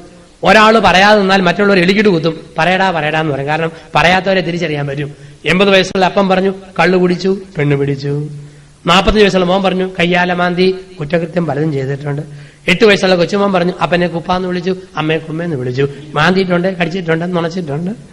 ഇതായിരുന്നു. അപ്പോൾ അതുകൊണ്ട് തീർന്നില്ല. ഉടനെ അന്നത്തെ സഭയിൽ നയിക്കുന്ന പുരോഹിതന് കൊടുക്കുന്ന പ്രായശ്ചിത്തം, നിങ്ങൾ 5 പേര് ഭക്ഷണത്തിൽ ചാരം തൂളി രുചിയില്ലാതെ ഭക്ഷിക്കും. വിവാഹിതരായ നിങ്ങൾ 10 പേര് ദാമ്പത്യ ബന്ധത്തിൽ അകൽച്ച പാലിക്കും. നിങ്ങൾ 8 പേര് മണലിൽ മുട്ടുകുത്ത്, 2 പേര് മുള്ളരങ്ങാനം കേട്ട്. ഇതായിരുന്നു പ്രായശ്ചിത്ത രീതികൾ. ഒരിക്കലും ദൈവമേ ക്ഷമിക്കണേ എന്ന് പറഞ്ഞ് കുമ്പസാരം പൂർത്തിയായിട്ടില്ല സഭയുടെ ചരിത്രത്തിൽ. പരസ്യ കുമ്പസാരവാ. അപ്പോഴും സഭയുടെ മൂപ്പന്മാര്, അന്നത്തെ പുരോഹിതര് ഇവർക്ക് പ്രായശ്ചിത്തം കൊടുക്കും. ഇതാണ് രീതി. പക്ഷെ 3 നൂറ്റാണ്ട് കഴിഞ്ഞപ്പം 50 പേരെ വന്ന പള്ളിയിൽ 500 പേരായി. ഒത്തിരി പേര് വന്നപ്പം ചിലർ കുമ്പസാരിച്ചപ്പം ചിലരൊന്നും മിണ്ടാതെ കേട്ടോണ്ട് നിന്നു. 80 വയസ്സുള്ള അപ്പൻ പഴയ അനുതാപത്തോടെ പറഞ്ഞു, കള്ളു കുടിച്ചു, പെണ്ണു പിടിച്ചു. 8 വയസ്സുള്ള കൊച്ചുമോൻ വല്യപ്പനെ നോക്കി, അമ്പടാവില്ല വല്യപ്പ പിടിക്കാൻ പോയി. അല്ല, ഇവൻ ഇങ്ങനെ നോക്കി. വീട്ടിൽ വന്നപ്പോ 8 വയസ്സുകാരൻ 80 വയസ്സുകാരനോട് ചോദിച്ചു, വല്യപ്പ പള്ളി വെച്ച് ആരാണ്ടെ പിടിക്കാൻ പോയെന്ന് പറഞ്ഞാൽ ആരെയപ്പ പിടിക്കാൻ പോയെ? നാണക്കേടായി. ഇങ്ങനെ നാണക്കേടായപ്പോൾ 4-ാം നൂറ്റാണ്ടിൽ സഭയിൽ കുമ്പസാരം നിന്നു. ആരും കുമ്പസാരിക്കാൻ പോവുകയല്ല. അങ്ങനെ കുമ്പസാരിക്കാതിരുന്നപ്പോൾ ആൾക്കാർക്ക് മനപ്രയാസം പെരുകി. കർത്താവ് കൽപ്പിച്ചതുപോലെ ചെയ്യാൻ പറ്റുന്നില്ല. മാനസികമായ സംഘടനം. അപ്പോൾ 4-ാം നൂറ്റാണ്ടിന്റെ അവസാനം ഇംഗ്ലണ്ടിനോട് ചേർന്ന് കിടക്കുന്ന അയർലൻഡിൽ ഞങ്ങളെ പോലെ സന്യാസ വൈദികർ ജീവിച്ചിരുന്നു. 8ഉം 10ഉം അച്ഛന്മാരുള്ള സന്യാസ ഭവനങ്ങളിലേക്ക് ശനി ഞായർ ദിവസങ്ങളിൽ 10ഉം 100ഉം പേര് കയറി ചെന്നു. കയറി ചെന്നിട്ട് അവര് ഒരച്ഛന്റെ അടുക്കൽ 10 പേര് വെച്ച് വീതം വെച്ച് ചെന്നിട്ട് പറഞ്ഞു, ഞങ്ങൾക്ക് കുംസാരിക്കാതിരിക്കാൻ പറ്റിയല്ല, പരസ്യമായിട്ട് പറയാൻ നാണക്കേട്, അതുകൊണ്ട് ഞങ്ങൾ ചെവി പറഞ്ഞോട്ടെ എന്ന് ചോദിച്ചു. എന്നിട്ട് പറഞ്ഞു, പരിഹാരവും ചെവി തരണം, കുമ്പസാരവും ചെവി നടത്താം. അങ്ങനെ ചെവി കുമ്പസാരവും ചെവിയിൽ പ്രായശ്ചിത്തവും 5-ാം നൂറ്റാണ്ടിൽ ആരംഭിച്ചു. പോർച്ചുഗീസുകാർ ഈ രീതി ചെന്നിടത്തെല്ലാം പരിചയപ്പെടുത്തി. അപ്പോൾ പരസ്യ കുംസാരന് ഒരു രഹസ്യ കുംസാര രീതി പോർച്ചുഗീസുകാർ പരിചയപ്പെടുത്തിയപ്പോൾ പോർച്ചുഗീസ് ഭാഷയിൽ ഇതിനെ കമ്പസോർ എന്ന് വിളിച്ചു. കമ്പസോർ എന്ന വാക്കിൽ നിന്നും കുംഭസാരം എന്ന മലയാള പദം നിലവിൽ വന്നു. ഇതൊന്നും ഒരു വിവരമില്ലാത്തവന്മാർ എന്നാത്തിനാ സംസാരിക്കുന്നത്? ബൈബിളിൽ പറഞ്ഞിട്ടുണ്ട്. ലോകചരിത്രമോ സഭയുടെ ചരിത്രമോ ബൈബിൾ വിജ്ഞാനമില്ലാത്ത രീതിയിലുള്ള വിഡ്ഢിത്തരത്തിന് വിളിച്ചു പറച്ചിലാണിത്. ഇപ്പൊ കുംഭസാരത്തിന് ഒരു ചരിത്രപരമായ പാരമ്പര്യമുണ്ട്, ചരിത്രപരമായ പശ്ചാത്തലമുണ്ട്. ഇനി കുംഭസാരിക്കുമ്പോൾ എന്ത് സംഭവിക്കും? നമ്മുടെ ജീവിതത്തിൽ 3 വിള്ളലുകൾ അടയുന്നു. കുംഭസാരത്തിൽ 3 വിള്ളലുകൾ. പാപം 3 വിള്ളൽ സൃഷ്ടിക്കും. ഉദാഹരണത്തിന്, ഒരു മനുഷ്യൻ സ്വന്തം ശരീരത്തിൽ ജഡികമായൊരു പാപം ചെയ്യുന്നതിന്റെ അർത്ഥം മനസാക്ഷിയിലെ വിള്ളലാണ്. ചെയ്യുന്ന പാപം തന്നെയാണ് ശിക്ഷ. ഉദാഹരണത്തിന്, നിയന്ത്രിക്കാതെ ഒരു അഴുക്ക് വർത്താനം നാക്കുകൊണ്ട് പറയുമ്പോൾ അത് ശിക്ഷയാണ്. എന്റെ വ്യക്തിത്വം മോശമായി, എന്റെ പേഴ്സണാലിറ്റി വികലമായി. ഒരു സ്വയംഭോഗത്തിന്റെ ഭാവം ഒരു വ്യക്തി ശരീരത്തിൽ ചെയ്യുമ്പോൾ ആ പ്രവൃത്തി ശിക്ഷയാണ്. ആത്മനിയന്ത്രണമില്ലാന്നതിന്റെ തെളിവാണത്. ക്ഷിപ്രകോപം, ജഡികഭാവം, കുടി, വലി, ചീത്ത വർത്തമാനം, ഇത് ഓരോന്നും പറയുമ്പോൾ അത് ശിക്ഷയാണ്. എന്റെ ദേഹത്ത് ഞാൻ പ്രകടിപ്പിക്കുന്ന ശിക്ഷയാണ്, എനിക്ക് നിയന്ത്രിക്കാൻ പറ്റുന്നില്ല. അതെന്റെ മനസാക്ഷിയുടെ വിള്ളലിനെ സൂചിപ്പിക്കുന്നു. റോമ 7:15, ആഗ്രഹിക്കുന്ന നന്മയല്ല ഇച്ഛിക്കാത്ത തിന്മ ചെയ്യുന്ന അധമനായ മനുഷ്യനാണ് ഞാൻ. എന്റെ ഉള്ളിലെ വിള്ളലാണ് നിയന്ത്രണമില്ലായ്മ, ആത്മാവിലെ വിള്ളൽ. 2, ഞാൻ അരിശപ്പെട്ട ഒരാളെ ചീത്ത വിളിക്കുമ്പോൾ, അടിക്കുമ്പോൾ എന്റെ സഹോദരന്മാർക്കെതിരെ പാപം ചെയ്തു. എന്റെ ശരീരത്തിൽ ഞാൻ പാപം ചെയ്തു, എന്റെ മനസാക്ഷി പാപം ചെയ്തു, അതോടൊപ്പം തന്നെ എന്റെ സഹോദരങ്ങൾക്കെതിരെ പാപം ചെയ്തു. ചീത്ത വിളിക്കുമ്പോൾ, അടിക്കുമ്പോൾ, ദുർമാതൃക കൊടുക്കുമ്പോഴൊക്കെ.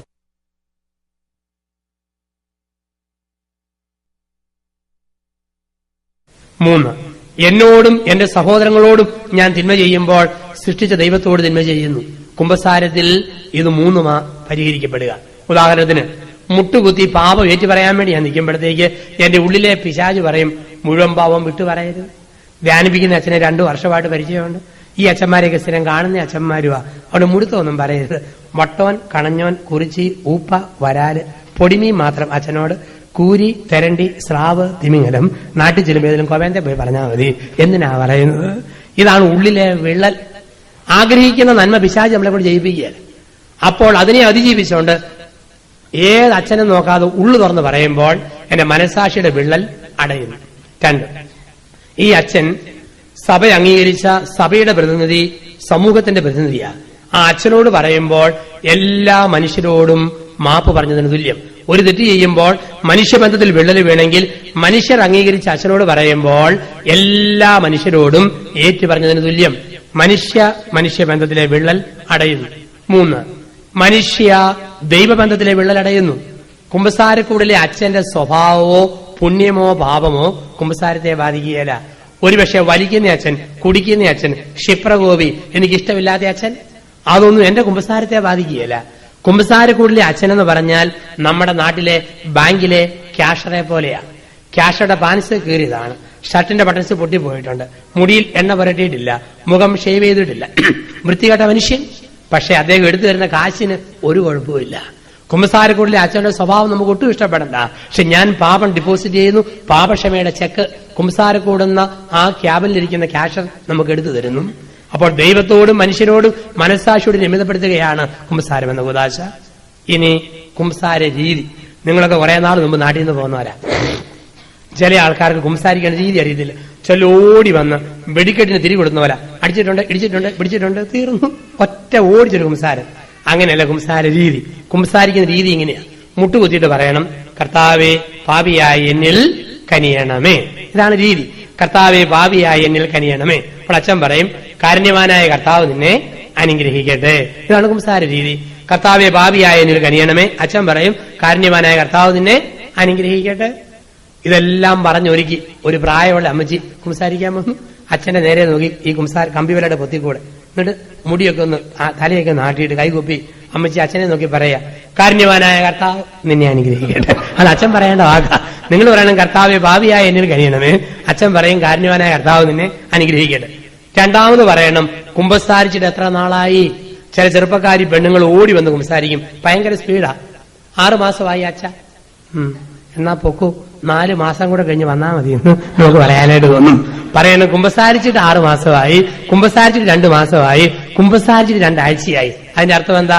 ഞാനും എന്റെ അമ്മയായ കത്തോലിക്കാ സഭയും തമ്മിൽ കൗദാശിക ബന്ധം സ്ഥാപിച്ചിട്ട് എത്ര നാളായി എന്ന് പറയാൻ വേണ്ടിയാ. മൂന്നാമത് ജീവിതാന്തസ്, അപ്പനാണ് അമ്മയാണ്, ഭർത്താവാണ് ഭാര്യയാണ്. അങ്ങനെ പറയുമ്പോൾ ആ ജീവിത അന്തസ്സിന് വേണ്ടുന്ന ഉപദേശം കിട്ടും. അതിനുശേഷം 10 ദൈവപ്രമാണങ്ങൾക്ക് വിരുദ്ധമായി ചെയ്തതും തിരുസഭയുടെ 5 കൽപ്പനകൾക്ക് വിരുദ്ധമായി ചെയ്തതും പറയണം. കൊല്ലരുത്, ആരെയും വെടിവെച്ച് കൊന്നിട്ടില്ല, പക്ഷെ നാക്കുകൊണ്ട് കൊന്നിട്ടുണ്ട്. സ്വഭാവഹത്യ, ക്യാരക്ടർ അസാസിനേഷൻ ഞാൻ നടത്തിയിട്ടുണ്ട്. ഓരോന്നും അനലൈസ് ചെയ്ത് അത് കണ്ടുപിടിച്ച് നമ്മൾ പറയുക. അതുപോലെ തിരുസഭയുടെ കൽപ്പനകൾ, ഞായറാഴ്ച കുർബാന മുടങ്ങിയിട്ടുണ്ട്, ഉണ്ടായിട്ടും പള്ളിക്കുള്ളത് കൊടുക്കാതിരുന്നിട്ടുണ്ട്, ഉണ്ടായിട്ട്. അപ്പൊ ഇങ്ങനെയുള്ള ആ 5 കൽപ്പനകൾ, 10 പ്രമാണങ്ങൾ, അതിന് വിരുദ്ധമായി ചെയ്തതൊക്കെ നമ്മൾ പറയണം. അതോടൊപ്പം തന്നെ ചെയ്യാൻ വിട്ടുപോയ നന്മയും പറയണം. ചെയ്ത പാപം മാത്രം പറഞ്ഞാൽ പോരാ, ചെയ്യാൻ വിട്ടുപോയ നന്മയും പറയണം. അവിടെ സംസാരം പൂർത്തിയാവുക. അല്പം കൂടെ ശ്രദ്ധിച്ചിരുന്നെങ്കിൽ കുറെ കൂടെ നല്ലയപ്പനായിട്ട് ജീവിക്കാമായിരുന്നു. അല്പം കൂടെ ശ്രദ്ധിച്ചിരുന്നെങ്കിൽ കുറച്ചുകൂടെ ഒരു നല്ലയമ്മയായിട്ട് എനിക്ക് ജീവിക്കാമായിരുന്നു. ചെയ്ത തിന്മകളും ചെയ്യാൻ വിട്ടുപോയ നന്മകളും ഇതെല്ലാം പറയുമ്പോൾ കുമ്പസാരം അവിടെ പൂർത്തീകരിക്കപ്പെടുക. എല്ലാം പറഞ്ഞു കഴിഞ്ഞിട്ട് പറയണം, ദൈവമേ അങ്ങിൽ നിന്നും പാപക്ഷമയും പാപമോചനവും പ്രായശ്ചിത്തവും യാചിക്കുന്നു നമ്മൾ പറയണം. ദൈവത്തിൽ നിന്ന് പാപക്ഷമ കിട്ടണം, പുരോഹിതനിലൂടെ പാപമോചനം നമുക്ക് ലഭിക്കണം, പ്രായശ്ചിത്തവും കിട്ടണം. ഇങ്ങനെ പറയാൻ പറ്റിയില്ലേ പറയണം, കുമ്പസാരിച്ച് തീർന്നു എന്നെങ്കിലും പറയണം. ചിലപ്പം സടംബ്രയ്ക്ക് ഇട്ടതുപോലെ നിൽക്കും. അച്ഛൻ ചോദിക്കും, തീർന്നോ? ഞാൻ വീണ്ടും ചിന്തിച്ചോണ്ടിരിക്കാം, അവിടെ നിൽക്കാച്ചാന്ന് പറയും. അപ്പൊ നമ്മള് ഒരു മറുപടി കിട്ടും. അച്ഛന് മനസ്സിലാകേണ്ടത് തീർന്നു എന്നുള്ളത്. ഒരു മനുഷ്യൻ കുമ്പസാരിക്കുമ്പോൾ നിർത്താൻ അറിയത്തില്ല. അയാൾ അവസാനം പറഞ്ഞു, ഇത്രയും പാപങ്ങൾ പറഞ്ഞിട്ട് എന്റെ കുമ്പസാരം ഞാൻ ഉപസംഹരിക്കുകയെന്ന് പറഞ്ഞു. കാരണം എങ്ങനെ നിർത്തണമെന്ന് അറിയത്തില്ല. അപ്പൊ എന്റെ പാപങ്ങൾ പറഞ്ഞു കഴിഞ്ഞു എന്നെങ്കിലും. ഇത് കഴിയുമ്പോൾ അച്ഛൻ പ്രായശ്ചിത്തം ഉപദേശം തരും. ഉപദേശം എല്ലാവരും കേൾക്കും, പ്രായശ്ചിത്തവും കേൾക്കും. പക്ഷേ പാപമോചനം കിട്ടുമ്പോൾ പല ആൾക്കാരും ഇല്ല. കുമ്പസാരക്കൂടും കമ്പിവലി അച്ഛനേ ഉള്ളൂ. കക്ഷി 100 മീറ്റർ ഓട്ടം ഓടി അവിടെ പോയി മുട്ടുകുത്തി കഴിഞ്ഞു.